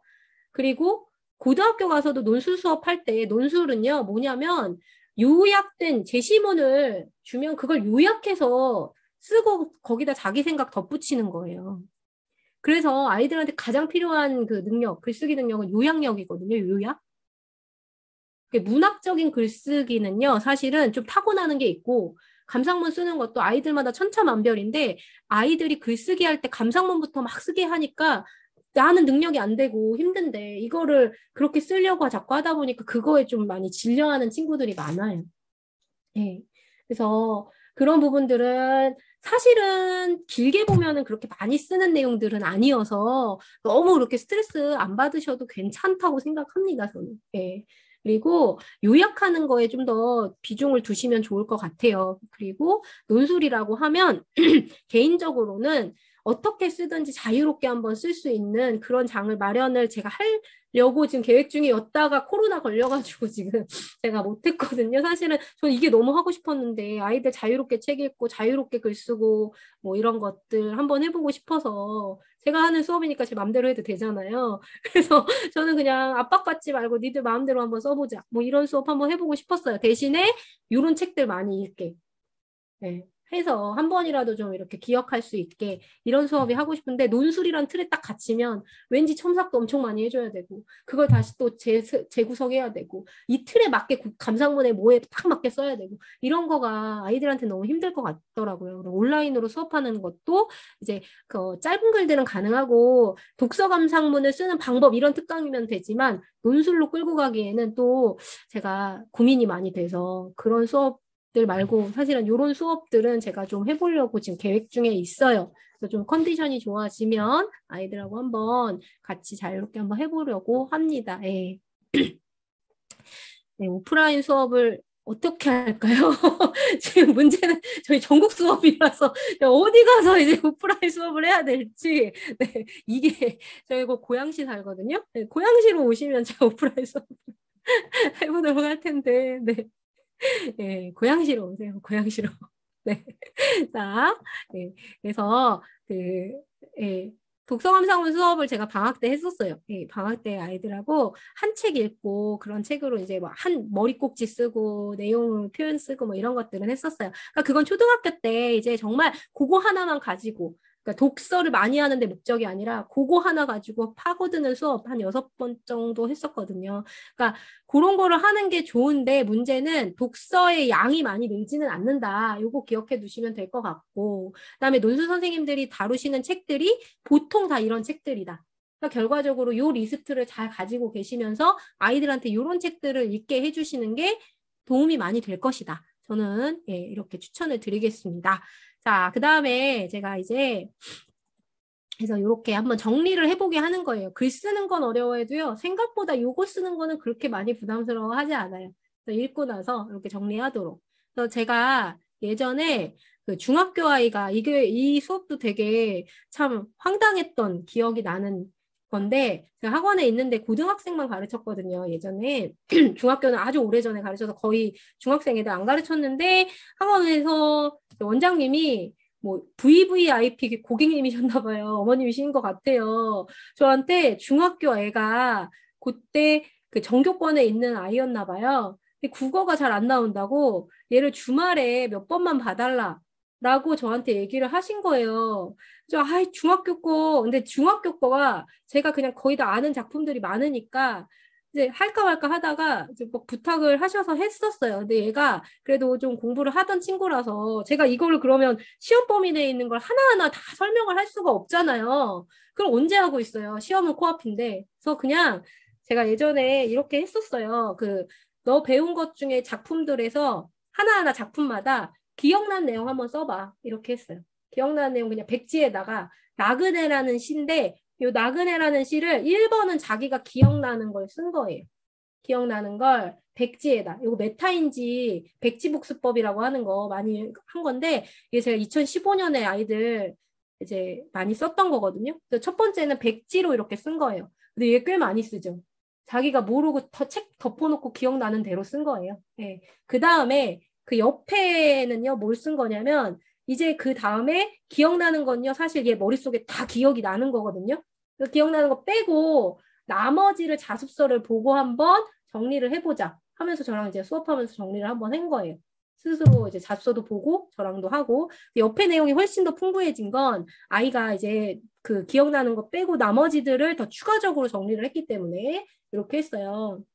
그래서 토끼전이라는 게 뭐 아마 시험 범위에 있었던 것 같아요. 시험 범위에서 토끼전이 인물들 이제 뭐 정리하는 거 나와요. 아까 소설 있으면 인물들 꼭 나오죠. 토끼가 저기에 성격이랑 상징성 이런 게 나오거든요. 이걸 얘가 그림으로 표현을 한 거예요. 토끼는 뭐 꾀가 많고 뭐 유혹에 잘 빠진다, 허영심이 많고 뭐 지혜롭고 침착하다. 별주부는 신하로서 책임감과 뭐 충직함 뭐 이런 게 강하다. 그다음에 융통성이 없다. 용왕은 뭐 판단력이 흐리다. 이런 거를 이렇게 정리를 마인드맵으로 다 한 거죠. 이렇게 진짜 실제로 놓고 자기가 보면서 이렇게 정리한 거예요. 그러니까 결과적으로 저는 이걸 해줄 시간이 없었기 때문에 자습서에서 이제 필요한 부분만 애한테 알려주고 끝났는데 얘가 시험을 잘 봤어요. 오히려 제가 만약에 이거를 다 일일이 그냥 판서식으로 했으면 얘 아마 귀로 이렇게 듣고 흘렸을 텐데 이거를 정리를 해가지고 나중에 제가 어머님한테 문자를 엄청 이렇게 받았거든요. 감사하다 뭐 이러면서 이제 뭐 식사라도 한번 하시죠 이러면서 딱 2번밖에 수업 안 했는데 예, 이렇게 문자 주셨더라고요. 근데 이게 2015년에 했던 거예요. 2015년에. 그래서 아이들 국어 할 때요. 국어 할 때 이렇게 한번 해보시는 것도 시험 직전에 얼만큼 기억나는지 이거 국어뿐이 아니라 모든 과목에 다 통하는 거예요. 저 이거 되게 좋아하거든요. 고등학교 애들도 쓰고 중학교 애들도 쓰는데 네, 어떤 거냐면 백지에다가 시험 범위 내에 있는 거를 기억나는 대로 단원이나 소단원 중심으로 쓰게 해요. 연필로. 그리고 모르는 거는 빨간색으로 책에서 찾아서 선생님 주신 프린트, 노트 필기한 거 이런 거 중심으로 해서 자습서 그래가지고 거기다 빨간색으로 추가해서 쓰게. 그 다음에 나중에 공부할 때는 빨간색만 외우게. 이게 시험 대비할 때 아주 효과가 좋습니다. 네. 이렇게 해두면 빨간색 부분만 암기를 하면 되는데 애들 시험 공부할 때 어떻게 하냐면 내신 대비 특히 처음부터 하잖아요. 맨 처음부터 다 아는데 다시 보고 또 보고 다시 보고 또 보고 그러다 마지막 부분은 시험 범위 뭐 놓치고 이러잖아요. 요령이 없어서 그래요. 모르는 것만 중심으로 빠르게 공부하도록 이렇게 지도해 주시는 것도 제가 추천드리는 메타인지 확인법, 학습법 중에 하나예요. 그래서 이렇게 내신 대비는 이렇게 하는 거예요. 자습서는 뭐 구비해 두시고 문제집 풀면서 이렇게 한번 정리를 하도록 그 다음에 이제 문제 풀면서 체크하도록 해서 그러면 틀리는 부분을 이제 안 틀리게 되는 효과가 있어요. 근데 국어가 중학교 때까지 보통 편차가 그렇게 크지 않거든요. 애들 다 비슷비슷비슷하거든요. 그래서 1등급 나오고 그러니까 A 나오고 B 나오고 이러는 게 그 큰 차가 없어요. 고등학교요? 더 심해요. 그래서 고등학교는요. 아시다시피 3등급 나오면요. 인서울 안에 있는 학교 간당간당하게 갑니다. 이제 고등학교 가면. 학교의 내신이 3등급이거나 이러면 정말 경기권의 대학교 뭐 이런 거 추천해 주세요. 1점 몇 등급 나와야 요즘 세상엔 내신이 1점 몇 등급 정도 나와야 뭐 홍대라도 내보고 중앙대라도 내보고 이러죠. 지금 현재로서는 아이들 편차가요. 내신이요. 굉장히 3등급 정도 나오면 불안불안해요. 그래서 이게 3등급이 그런 국어에서도 어떻게 차이가 나냐면 그렇게 크지 않아요. 그렇게 크지 않아요. 점수 한두 개, 뭐 두세 개? 그래서 내신에서 선생님들이 문제 오류 출제하시면 굉장히 욕먹는 거예요. 그래서 어떤 걸로 막 비겁하게 선생님들이 어떤 분은 뭐 6.25 전쟁이 만약에 소설에 있었는데 얘가 이거를 6.25라고 썼다. 그럼 틀리게 해요. 한국 전쟁 이렇게 쓰면 맞게 하고. 그런 걸로 막 점수 따지게 하시거든요. 네, 그런 심지어는 그런 걸로도 막 내신 그 문제를 왜냐하면 난이도 조절이 안 되니까 쉽게 내면 그런 걸로도 하셔서 그래서 아이들 꼼꼼하게 이렇게 단어를 정확하게 쓰는지도 체크할 때는 이런 방법들이 도움이 많이 된다라고 생각해 주시면 될 것 같습니다. 내신은 이렇게 하시면 되고요.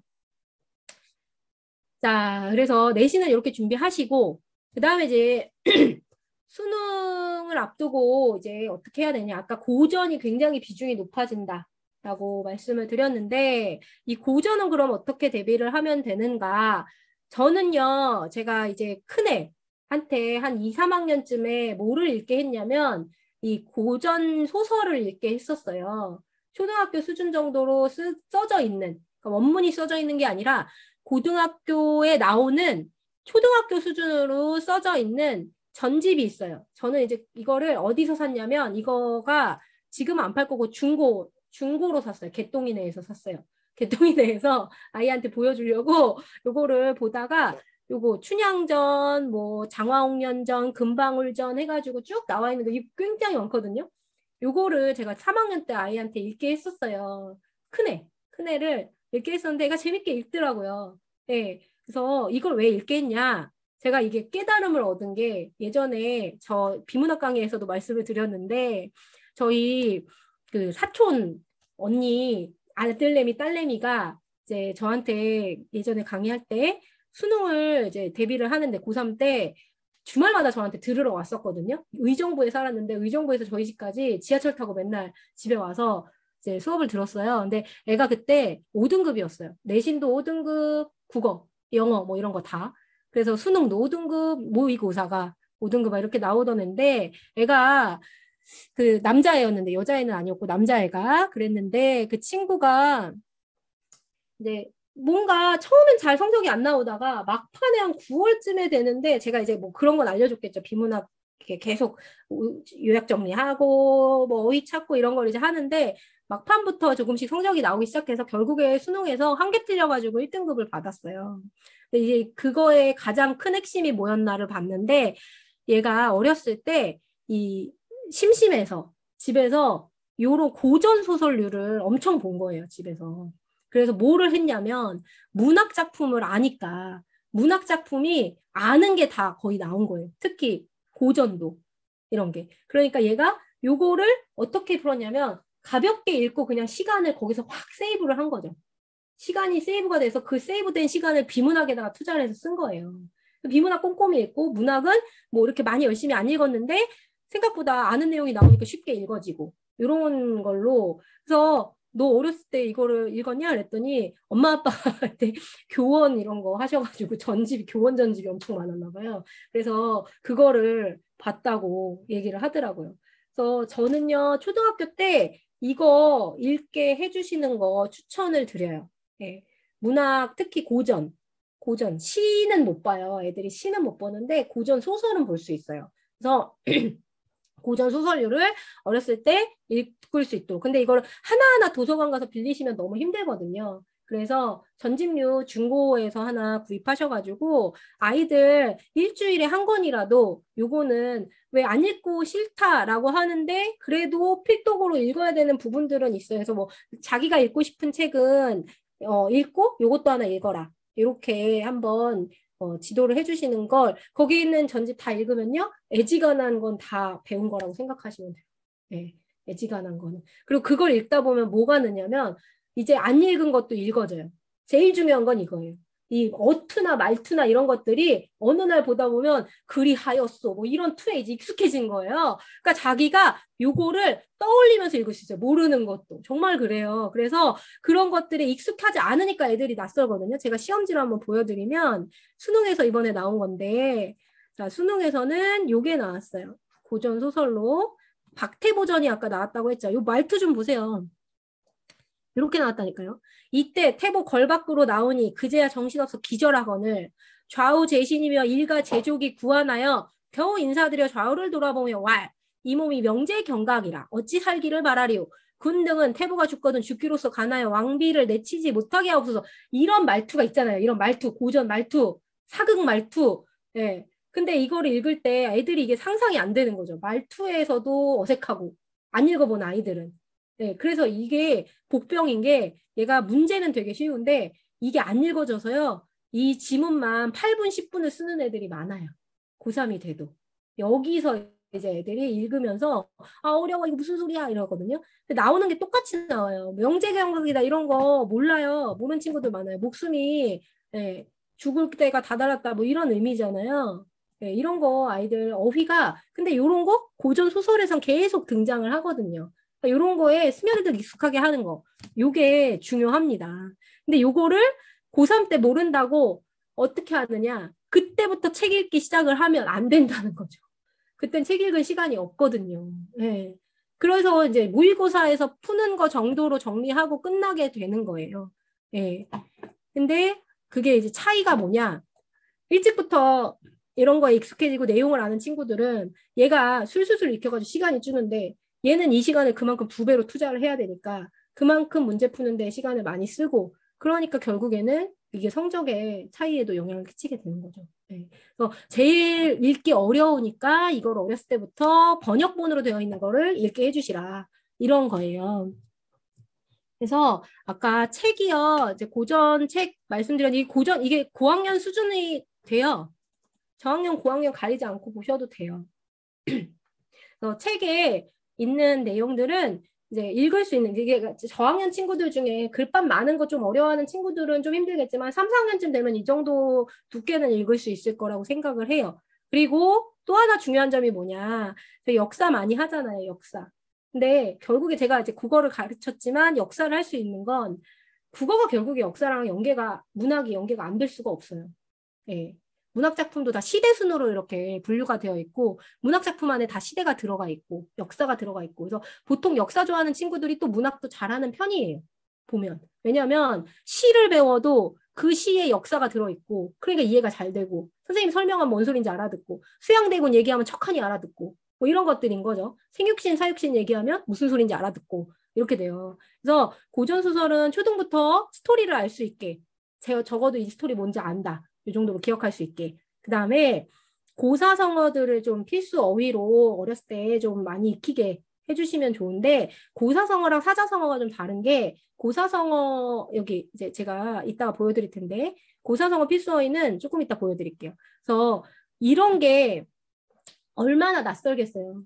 이런 거. 3위인곡 배웠던 거 기억나세요? 고등학교 때 3위인곡 배웠잖아요? 자, 이거 나오면 시험에 나오면 너무 싫어했잖아요. 송미인곡은 또 왜 나오는 거야? 이러면서. 이게 말투가 중세국어로 써진 거라. 이 몸이 삼기실 때 님을 쫓아 삼기시니 뭘 삼아 막 이러잖아요. 그러니까 생겨났다. 이런 거를 해석을 못해서 틀리는 거예요. 내신에서도 그렇고 공부 안 하는 아이들은. 그리고 여기 막 이게 한자인지 한글인지 모르겠다라고 하는 한생연분이며 하늘 모를 일이던가 뭐 이렇게 써져 있는 이런 거 선생님들이 다 일일이 해석을 해주시는데 이런 게요 필수적으로 나오는 것들이 이제 고등학교 때 있어요. 그래서 저는 요거를요 공부할 때 얘도 이렇게 공부를 했었는데 요 제망매가라고 월명사라는 스님이 자기 누이 동생 죽어가지고 제사 지내면서 불렀던 노래예요. 이거 고등학교 때 배우는데 여기 이거 향찰로 써져 있어가지고 무슨 소리인지 못 알아듣잖아요. 이걸 이렇게 이제 정리를 해본 거예요, 내용을. 그래서 그림을 좀 많이 쓰거든요. 제가 수업하면서도 쓰지만, 그래서 삶과 죽음의 거리가 이렇게 생사의 길이 나누어져 있는데 나는 간다라는 말도 못다 했다라는 걸 이렇게 점점점으로 표현을 한 거예요. 요 친구가 간다는 말도 못하고 갔다. 그래서 지금 스님이라고 저렇게 빡빡머리를 그린 것 같아요. 빡빡머리 그러면서 가지마 이러면서 붙잡는 거죠. 예. 그래서 내가 같은 가지에 났는데 이게 부모님인데 부모님과 같은 가지에 났는데 너는 먼저 떨어져가지고 가는 곳을 모르는구나. 마지막에 이게 열심히 미타찰이라는 데가 이제 극락세계겠죠. 극락세계에서 이제 도 닦으면서 이제 기다릴게. 미타찰에서 만나자. 뭐 이런 내용이에요. 요렇게 이제 정리를 하게끔. 그래서 문학은요, 그림이랑 이런 걸로 그려서 정리하는 거 도움 진짜 많이 돼요. 예. 그래서 아이들 평소에도 이렇게 정리할 수 있게 해주시면 요거 내신 대비할 때도 이렇게 하는 거를 추천을 드리고요. 그래서 아까 역사랑 연계된다. 라고 했는데 제가 얼마 전에 지금 저학년 친구들, 예, 그러니까 저학년은 아니고 인물 마인드맵이 있고 한국사 마인드맵이 있는데 인물 마인드맵에서 인물들을 주로 다루거든요. 그래서 성산문하고 신숙주에 대해서 지난번에 배웠어요. 성산문 신숙주가 수양대군 단종 이야기 있잖아요. 그래서 단종이 어린 나이에 죽고 이제 영월로 유배를 갔고 그래서 수양대군이 세조가 되는 과정에서 생육신들, 사육신들, 그러니까 사육신들이 왕위를 단종을 복위시키려 운동하다 죽었다. 이런 내용들을 배웠는데 그래서 여기 있는 시조가 다 고등학교 때 나오는 거예요. 성산문, 유흥부 이 사람들 다 사육신인데 이 사람들이 이런 시를 썼다라고 하면서 배울 수 있는 거죠. 사실은 제가 여기까지는 저학년들이 좀 있어서 안 갔지만 고학년들을 하면 나중에 시조들이나 이런 시들 연계해가지고 같이 한 번씩 볼 수 있게 이렇게 이제 조선시대 가면 이런 게 많이 나오니까 조선 거는 좀 이렇게 접근하게끔 해줄 수 있을 것 같아요. 그래서 역사 공부하는 거 아이들 굉장히 도움 많이 되니까 제 생각에는 오래 보시고 역사 공부는 좀 책도 많이 보게 해주시고 아이들 근데 생각보다 역사 진짜 많이 알더라고요. 역사를요. 저는 이제 느끼잖아요. 근데 아이들 데리고 저기 어디야? 저번에도 영어를 가는데 이제 딱 그 청룡포를 들어가는데 청룡포 앞에 이렇게 표지판이 있고요. 배 타고 살짝 들어가거든요. 거기서 20살 넘은 애들 같은데 20살 넘은 애들이 아니 여기 뭐 하는 데야? 이러고 들어가는 거예요. 단종이 누구냐? 막 이러고 정말 그래요. 그런 친구 많아요. 그리고 저 얼마 전에 행주산성에 야광대장 보러 갔었거든요. 엄마 모시고 저희 가족끼리 갔는데 가면서 올라가는데 거기서 권율 장군이 누구냐 이런 소리 하고 있고 그런 사람 진짜 많아요. 생각보다 젊은 친구들이. 그래서 아이들이 역사를 배우고 안 배우고 공부하고 안 하고의 차이가 굉장히 크더라고요. 이게 국어까지도 문학에도 연계를 하게 되니까 그 부분도 신경 쓰셔서 아이들 역사 그 수업들 뭐 책들 이런 것들 좀 공부해 주시면 좋을 것 같아요. 근데 역사는 제가 오늘 주제는 조금 다른 거니까 이 부분은 또 다음에 기회가 닿으면 말씀드리도록 하겠습니다. 그래서 특히 조선시대 문학이 어려울 수 있으니 이런 것들은 좀 이제 역사 배경을 쌓아주셔도 좋을 것 같다. 네. 지금 저희 말랑해주 친구들은 워낙 많이 알아가지고 제가 수업하다가 제가 말하고자 하는 것보다 더 많은 말들을 해가지고 항상 시간이 늦게 끝나요. 진짜 아이들이 아는 게 너무 많으니까 막 얘기하고 싶어가지고 친구들이 진짜 얘기 많이 하거든요. 그럼 그거 듣는 거 뭐 자제시키는 거 이런 것 때문에 제가 오히려 어이구 너희들 정말 많이 하는구나 이렇게 이제 얘기하죠. 그래서 수능에 자주 출제되는 고사 성어들이 있어요. 이제 그 소설을 읽고 그 소설의 주제를 나타내는 고사 성어들이 하나씩 나오거든요. 이런 것들이 뭐 뼈에 사무치네, 사필귀정이네, 뭐 감언이설이네 이런 거 저희들은 좀 알 법하지만 아이들은 또 생소할 수 있는 어휘들이 있어요. 그래서 이런 것들은 한 번씩 정리를 하게끔 네, 다뤄주시면 좋을 것 같고 그래서 이런 거 다 제가 갖고 있는데 저랑 많이 친해지세요. 친해지시면 네, 찍으시지 않으셔도 돼요. 찍으시지 않으셔도 제가 나중에 기회 닿으면 다 보내드릴 겁니다. 자, 그래서 여기 고전 시가에 자주 출제된 사자성어가 요거 하나밖에 없는 게 아니고요. 여러 개 있는데 그중에 예시로 보여드리는데 요거는요. 그 고사성어가 아니고 그 사자로 만든 성어예요. 그러니까 안빈낙도, 안분지족, 뭐 초가삼강, 고대광실 이런 것들 다 시에서 나오는 것들이거든요. 그래서 주제를 상징하는 거랑 이런 것들. 그래서 주로 가난한 선비가 어떻게 사는지 이런 거 주제로 다루는 내용들이라 이런 것들을 어렸을 때 가벼운 마음으로 읽게 해주시고 그 뒤에다가 안빈낙도 그림 그려서 외우게 하고 안분지족은 조금 차이가 있으니까 분수에 만족하고 사는 거 이런 것들은요. 어렸을 때 노출만 시켜주셔도요. 내용을 알아요. 그래서 크게 어렵지 않을 거예요. 그래서 이런 것들은 나중에 제가 기회가 닿으면 자료로 이렇게 보내드릴 테니까 어머님들 뽑아가지고 이거 어떻게 만든 거냐면 카드처럼 잘라서 쓸 수 있게 했거든요.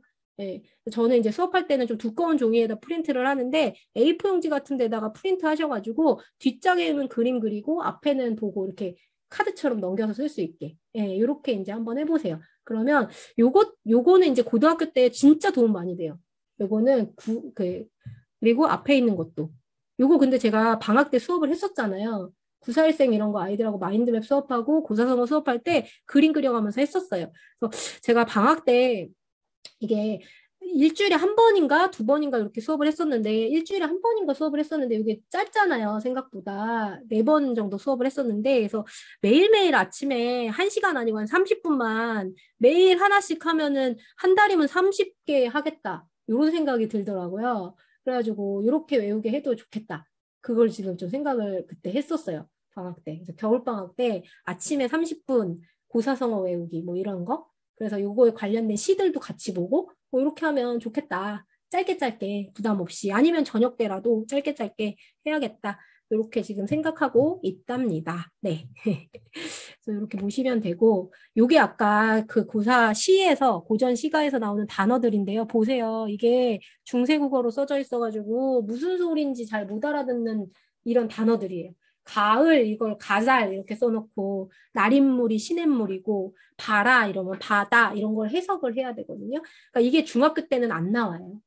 중학교 때는 안 나오고 고등학교 때부터 이제 배우기 시작을 하는데 이런 어휘들이 마치 영단어 같잖아요. 영단어 같이 해석이 잘 안 되니까 이런 것들도 좀 보고 이렇게 눈에 익혀두고 이런 거는 언제 하면 좋으냐? 중3 때. 네. 초등학교 때는 사실 이렇게 해놓은 초등학교 때 가끔 나와요. 애들이요. 이거 이렇게 제가 프린트를 가끔 해놓으면 저희 애들이 와서 이게 뭔 소리야? 이러고 궁금해할 때가 있어요. 엄마 이거 뭐라고 써져 있는 거야? 막 이렇게 물어보면 요게 아래한데 요거 아라고 있는 거야 하면서 알려줄 수는 있죠. 뭐 그렇게도 할 수 있어요. 네. 그래서 남녀를 짊어지고 뭐 이러면 가마를 짊어지고 하는데 남자 여자를 어떻게 짊어져? 뭐 이런 이제 질문들 할 수 있는데 그런 게 지금 완전히 바뀐 어휘들이라 요거를 중학교 때 한번 배우기는 해요. 국어 시간에 언어의 역사성 해가지고 생겨난 말, 뭐 많이 쓰는 말, 사라진 말 언어의 생성, 소멸, 발전 이렇게 해가지고 중학교 때 배우거든요. 그때 아마 이런 거 한 번씩은 볼 거예요. 네. 그래서 그때 한번 보고 중학교 때 한번 보고 고등학교 때 한번 보고 본격적으로는 고등학교 문학 시간에 본다. 이렇게 생각하시면 되겠습니다. 그래서 한 번씩 그냥 이렇게 뽑아가지고 이런 말이 있다. 이렇게 보는 것도 좀 그 문학이든 비문학이든 그러니까 비문학은 좀 이렇게 요약을 많이 한다고 하면 문학은 스며들듯이 이렇게 본다. 근데 6학년 때부터 만약에 시작을 한다. 그러니까 초등학교 3학년 얘기 말씀드렸잖아요. 제가 1, 2학년은 계속 말씀드리는데 책에 흥미를 갖고 재미있게 읽고 이런 거에 이제 초점 맞춰주시고 3학년부터 4학년부터는 이제 조금 글밥 있는 거 볼 때 이런 리스트들을 참고해서 보시고 고전도 하나 껴주시고 이런 거. 그다음에 이제 5, 6학년 됐을 때는 중학교 교과서 같은 것도 한번 이렇게 보게 해주시고. 네. 근데 제가 이거를요 할 게 많다라고 지금 얘기하셨는데 요거 보라는 말씀이지 이걸 가지고 더 이상 뭘 하라 이런 말씀은 아니에요. 볼 때 이걸 보라. 그러니까 할 게 많으니까 압축적으로 해야 될 것만 하자. 저는 그렇게 말씀을 드리는 거고요. 그래서 리스트에서 많은 책들 있는 것들을 좀 줄이시고 정말 꼭 필요한 게 뭔가를 잘 생각해 보시라. 그래서 제가 그런 거 잘 안 올려요. 초등 필독도서 뭐 이런 거 잘 안 올리잖아요. 중등 필독도서. 여기 있는 거 이외에 또 책을 읽어라 그러면 애들이 너무 힘들다는 거죠. 가뜩이나 읽을 시간도 없는데. 네. 근데 초등은 그나마 이런 걸 읽을 때가 아니라 다른 여러 가지 아동문학들 많이 접하는 시기니까 많은 책들을 이제 다양하게 읽어도 되지만 뭐 중학교 가면 사실 필독도서 있어도 잘 못 읽어요. 네. 그래서 제가 이 말씀을 드리는 거고요. 세계문학 같은 것들은 뭐 문학 그 교과서 안에 있는 것들 위주로 보시면 될 것 같다. 이렇게 말씀드릴게요. 자, 그래서 여기까지 정리가 됐고요. 자, 아까 이 고전 소설이 왜 발목을 잡느냐면 이 재수생 아이인데 아까 앞에 있는 애는 그림 너무 잘 그리는데 얘는 그림이 완전히 꽝인 아이인 거예요. 잘 그림 못 그린다고. 그래서 너 이렇게 가사 아까 뭐 3인곡이든 시집살이 노래 이런 거 이렇게 써져 있는 거를 옆에다 그러면 내용을 이렇게 메모를 해봐. 라고 한 거예요. 근데 이게 내용이 시부모가 경계하면 말 한마디 지지 않고 시부모가 뭐라고 하면 애미야 국이 그러니까 이거 제가 가르친 거 아니고 자기가 한 거예요. 시부모가 뭐라고 한 게 애미야 국이 짜다 그러면 말 한마디 지지 않는 걸 안 짜요 이렇게 써놨다는 거. 지가 생각을 한 거죠. 남편이 걱정하면 뒤바다 만넋수요. 이게 무슨 소리인지 모르겠지만 남편이 야 너 왜 그러니? 이러면 뭐 이런다는 거예요. 해석을 잘했어요. 들고 나니 초롱꾼의 팔자나 고쳐볼까? 저기 지나가는 남자랑 바람 펴볼까? 뭐 이런 얘기. 양반자랑 모도하며 색주가나 해볼까, 술집이나 해볼까. 이게 시집살이 노래라서 하도 지치니까 별걸 다 생각해본다. 뭐 이런 거예요. 이게 EBS 수능 특강에 나왔던 작품인데 남문박의 뺑덕어미가 천성이 저런가. 누구 얘기하는 것 같아요? 뺑덕어미? 시어머니겠죠. 그래서 시어머니가 뺑덕어미 같다. 막 이런 거가 이제 내용이 있었는데 얘가 요거를 이렇게 그림으로 정리를 했어요. 그래서 사실은 얘가 재수를 이것 때문에 재수를 했는데 이렇게 이제 고전 시가를 좀 친숙하게 접하다 보니 얘가 나중에 고전을 잘 읽게 되었다. 뭐 이런 부분들이 있어서 나중에 혹시 아이들 고전 접하게 되면 옆에다가 그림을 이렇게 쫄라맨으로 그려도 좋으니 간단간단하게 그림 그리면서 그래서 실제로는 국어 선생님들 중에 좀 더 의욕적이신 분들은 그림으로 그리는 수업도 많이 하세요. 수행평가로도 하시고 뭐 그러는데 예. 그래서 그런 수업도 굉장히 좋아요. 그래서 이런 건 사실 학원에서 잘 못하죠. 예, 이런 건 사실 학원에서는 잘 못하는데 저는 그렇게 했어요. 그냥 제 마음대로. 네, 제 마음대로 하고 싶은 대로 했어요. 네. 자, 그래서 정리를 해보자면 고등학교 이제 내신은 아까 말씀드렸다시피 학교에서 주시는 프린트, 학교에서 주시는 거, 선생님 노트 필기 이게 제일 중요해요. 단어 하나 가지고도 이제 선생님들이 맞았다 틀렸다를 체크를 하시니까 그런 거를 아이가 정리를 잘 하게끔 해주시고요. 나중에 수능에 가면 문학의 비중이 반 3분의 1이에요. 비문학 3분의 1, 문학. 그러니까 비중이 똑같아요. 비문학이 중요하다고 하지만 비문학이랑 문학은요 비중이 똑같습니다. 그래서 이 비중이 똑같은 거를 다루실 때 요 영역들 시, 소설, 수필 요 세 가지만 기억을 해주시고 시는 현대시, 고전시, 소설은 현대소설, 고전소설, 수필은 뭐 현대수필, 고전수필, 극은 시나리오 극 이렇게 이제 있는데 요 중에서 많이 출제되는 거는 요거겠죠. 요 부분이 이제 비중이 높고 수필이나 극은 둘 중에 하나가 나와요. 둘 중에 하나. 수필 나오면 극이 안 나오고 극이 나오면 수필이 안 나오고 뭐 이렇게 이제 둘 중에 하나를 고르는데 수필은요 어떤 거를 읽게 해주시면 되냐면요 그 제가 중학교 거를 이렇게 쭉 보고 고등학교 때 것도 쭉 봤더니 그 안에 있는 수필 읽으면 되겠더라고요. 그 작가들 그 교과서 내에 있는 수필의 작가들이 있어요. 그래서 그 작가들의 작품들을 읽으면 돼요. 뭐 최지천 선생님이 쓰신 거, 그다음에 아까 장영희 선생님이 쓰신 거, 그다음에 돌아가셨지만 뭐 신영복 선생님이 쓰신 거 이런 것들이 다 에세이로 나온 것들이 있어요. 아이고 이 정도 읽어요? 이 정도 읽으면 아이 고등학교 때 아우 수준 굉장히 높은 아이 될걸요? 제가 볼 땐 그래요. 그래서 필독 도서 목록도요. 이걸로 해주시면 돼요. 수필. 그 고등학교 목록을 보시고 중학교 목록에 수필이 있어요. 그 수필들의 작가들 책을 봐서 평소에 이렇게 읽을 수 있게 가벼운 마음으로 읽을 수 있게 그렇게 해주시면 그냥 그 안으로 다 해결하시면 된다. 저는 그냥 제 개인적인 의견입니다. 뭐 이걸 가지고 또 반박하시는 분들도 계시겠지만 수필 그다음에 문학작품 이거 그냥 중고등학교에 있는 리스트 안에 있는 것만 읽어도 충분히 사실은 이 독서의 목적이 능동적인 어떤 더 문학적인 어떤 것을 추구하는 것이 아니시라면 어머님들 지금 들으러 오시는 목적이 어떻게 보면 대입이 가장 중요하다고 생각하셔서 오셨다고 하면 그렇다면 저는 그냥 여기에 있는 리스트에 있는 걸로 몇 년이에요? 그러면 초등학교 3학년 때부터 고등학교 3학년까지 그러면 거의 9년인가요? 네, 9년 정도는 충분히 근데 할 게 많죠. 근데 9년 동안 그 정도도 계획 잡고 읽으면요. 읽을 수 있죠. 다만 책을 안 읽으려고 해서 문제인 거지. 책을 안 읽으려고 해서 문제인 거지. 9년 동안 잡고 생각하시면 그렇게 많지도 않아요. 생각보다. 여기서 시는 빼잖아요. 시는 또 뺄 거고. 그 다음에 시도 또 이제 시인들만 묶어 산다고 치면 그러면 읽어야 될 게 고전소설, 현대소설, 수필 이 세 개밖에 없네요. 이렇게 되는 거죠. 네. 그렇게 줄여가세요. 자꾸 뭐가 많다라고 생각하셔서 막연하게 보시지 마시고 여기서 줄이고 제가 왜 이렇게 리스트업을 만들고 여기에 있는 목록을 굳이 보여드리고 하느냐 이렇게 줄이면 된다 이거예요. 그래서 국어는 9년을 잡고 생각하셔서 9년 동안 이렇게 준비를 하고 여기에 있는 거 중심으로 읽게 하겠다. 여기 있는 세계문학, 여기 있는 수필, 여기 있는 소설만 읽어도 충분히 고등학교 때 교양 있고 상식 있는 문학을 잘 향유하는 그런 친구 될 수 있습니다. 왜? 교과서가 가장 검증되어 있는 작품만 실력 노니까요. 네. 그리고 그 이외에 그러면 어떤 아이가 이제 탄생을 하냐면요. 저 시험 대비 기간이라 제가 읽고 싶은 책을 못 읽어서 너무 슬퍼요. 이런 아이들이 나올 거예요. 이제. 제가 원하는 그림이잖아요. 우리 모두 원하는 그림. 제가 읽고 싶은 책을 시험 기간이라 못 읽어요. 그거 제가 어디서 들었냐? 운전하다 라디오에서 들었어요. 저 고3인데요. 지금 시험 중간고사 기간이고 모의고사도 있어서 제가 읽고 싶은 책을 못 읽어서 너무 슬퍼요. 이렇게 했더라고요. 네. 아, 참. 그러니까 그때 되면 오히려 하지 말라니까 더 하고 싶은 데가 와요. 딴 거 하니까 막 꼭 책 읽고 싶고 막 청개구리인 그 사람의 심리가 그렇다니까요.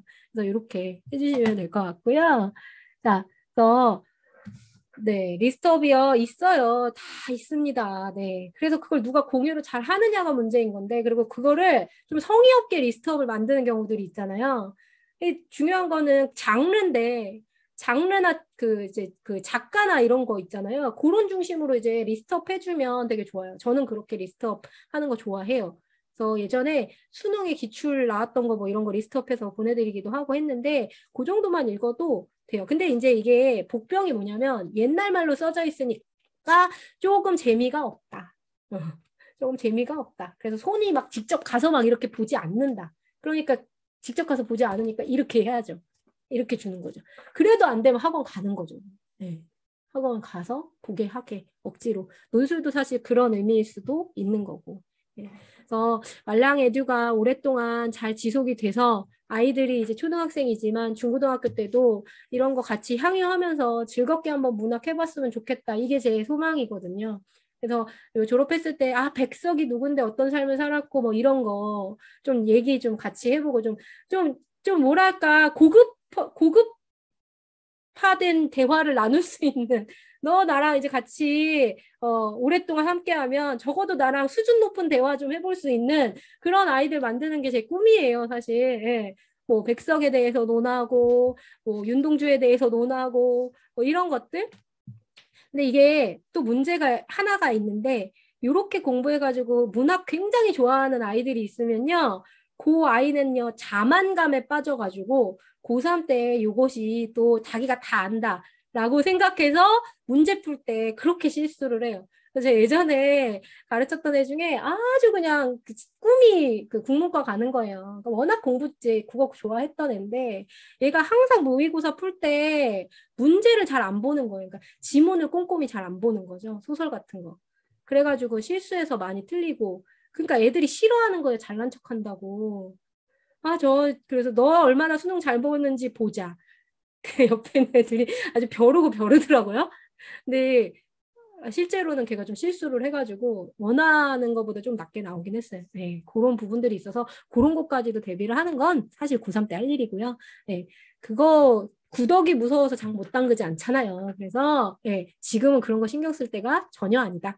이렇게 보시면 될 것 같습니다. 네. 자, 제가 오늘 준비한 수업은 여기까지로 보시면 될 것 같고요. 그래서 그냥 간단하게 한마디로 정리해드리면 자, 내신 대비는 메타인지 확인법으로 선생님이 주신 필기, 선생님이 주신 중학교, 선생님이 주신 노트, 뭐 프린트 이런 거 잊어버리지 않게 아주 딱 그 남자애들 특히 구겨서 가지고 다니지 않게 예, 클리어 파일에다가 단권화 시키는 거 연습 많이 시키셔야 돼요. 남자애들. 그냥 종이가 막 여기저기 가방에서 나오죠. 저희 애들도 조짐이 보여가지고 그러니까 제가 딱딱한 땅콩쌤이 될 수밖에 없는 이유가 그런 이유예요. 벌써 2학년짜리 가정통신문 막 저기저기서 막 가방 속에서 나오고 막 이러거든요. 그래서 그 2학년이 특히 저한테 딱딱하다고 딱딱한 땅콩쌤이라고 자꾸 절 좋아하는데 자꾸 그래요. 근데 어쨌든 그거 챙겨주시는 거는 예, 이제 습관화 되는 게 필요하고 메타인지 확인법으로 내신 대비할 수 있고 중학교 1학년 때는 자유학년제니까 시간 많아요. 그때 책 많이 읽으시는 거 굉장히 중요해요. 수행평가도 선생님들이 보통 이렇게 책 읽고 뭔가 쓰고 뭐 만들어내고 이런 거 많이 하실 거고요. 2학년, 3학년 되고 했을 때는 중3부터는 약간 맛보기로 수능을 준비할 수 있는데 그런 것도 좋죠. 자기가 문학을 이렇게 읽었는데 모의고사 같은 거 한번 프린트해서 고1, 3월, 고1, 3월 거 풀어보게, 문학작품 같은 거 한번 풀어보게 해주시는 것도 될 거고요. 그래서 요즘은요, 제가 그 뿌리 깊은 독해 문제집 좋아하는데, 뿌리 깊은 독해 문제집이요, 이 교육과정을 잘 반영해가지고, 거기 안에 있는 독해 작품들이 특히 고학년 수준으로나 5단계, 6단계로 가면요, 중학교 1학년 것도 그렇고, 거기에 지금 제가 언급드린 거, 엄마 걱정, 뭐 이런 거 있잖아요. 이런 작품도 되게 많이 실려 있어요. 뿌리 깊은 문학 독해 문제집 거기 고학년 수준 거는요. 문학하고 비문학이 같이 실려 있는데 그 문학 작품들이 중학교 고등학교 때 배우는 것들이 종종 나오니까 그거 한번 참고하셔가지고 문제 풀게 해주셔도 좋을 것 같아요. 제가 지금 이게 문제집 있는데 요거 여기 6단계는 아마 초록색인가 그럴 거예요. 그래서 6단계 보시면 아까 봤던 엄마 걱정 시가 실려 있더라고요. 추억에서도 실려 있나 그렇고. 그래서 문학이랑 비문학이 같이 실려 있으니까 요거는 문학 비문학을 동시에 볼 수 있는 효과가 있다. 그렇게. 예. 이거 여기 난중일기 여기 뭐 시조 이런 것도 실려 있고요. 예, 저는 이거 좋아해요.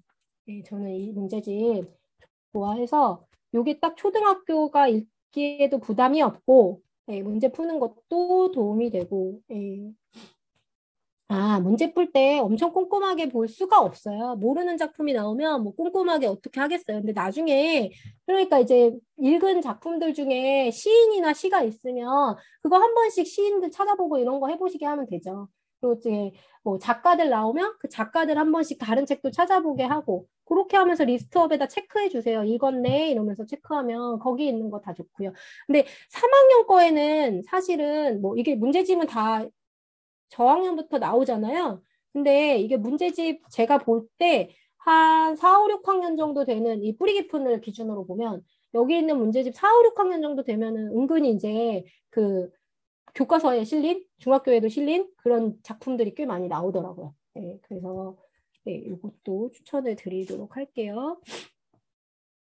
예, 그러니까 비문학, 문학 구분이 되어 있는데 문학, 비문학 구분되어 있는 문제집을 따로 푸셔도 되고 같이 푸셔도 되고 근데 이제 비문학만 구분되어 있는 저 빠작이 있는데 빠작이 이렇게 돼 있거든요. 빠작이 있어요. 근데 여기 보시면 예, 요렇게 이거 제가 6학년 아이들 겨울방학쯤인가 요거 교재를 삼았던 것 같아요. 6학년 겨울방학 때 비문학만 특집으로 이제 비문학으로만 수업할 때 이게 같이 있는 것도 풀었고 근데 사실 요거 병행해서 풀긴 했는데 요 비문학이만 묶여져 있는 거를 한 권을 풀고 문학은 문학대로 풀고 근데 그때는 저는 그 아이들은 문학은 따로 안 했고요. 요것만 풀게 했었어요. 요것만 풀게 했었고 요거에다가 말씀드렸던 이렇게 체크도 하고 오답 노트 이렇게 하게 네, 지도해 주시면 되죠. 결이 좀 달라요. 비문학하고 문학은 결이 좀 다르고 제가 지난번에 후기 말씀드렸잖아요. 그래서 비문학 특강 했던 친구들 이제 제가 코로나 때문에 지금 강의를 못 열었는데 그 비문학 특강 지문을 하나 선정을 해서 아이들하고 그 문제를 직접 풀고 오답 노트를 직접 하고 이런 것들 알려주는 특강을 할 겁니다. 예, 그래서 지난번 후기 써주신 분들한테 제가 그 리스트 가지고 있거든요. 예, 그래서 신청해 주신 분들 드릴 거고요. 자, 고전 작품은 미리미리 고전 읽을 수 있으니까 고전 시가들은 용어를 조금 익숙하게 해주시는 것도 도움이 될 거다. 중학교 때. 예. 이렇게 간단하게 이렇게 정리하겠습니다.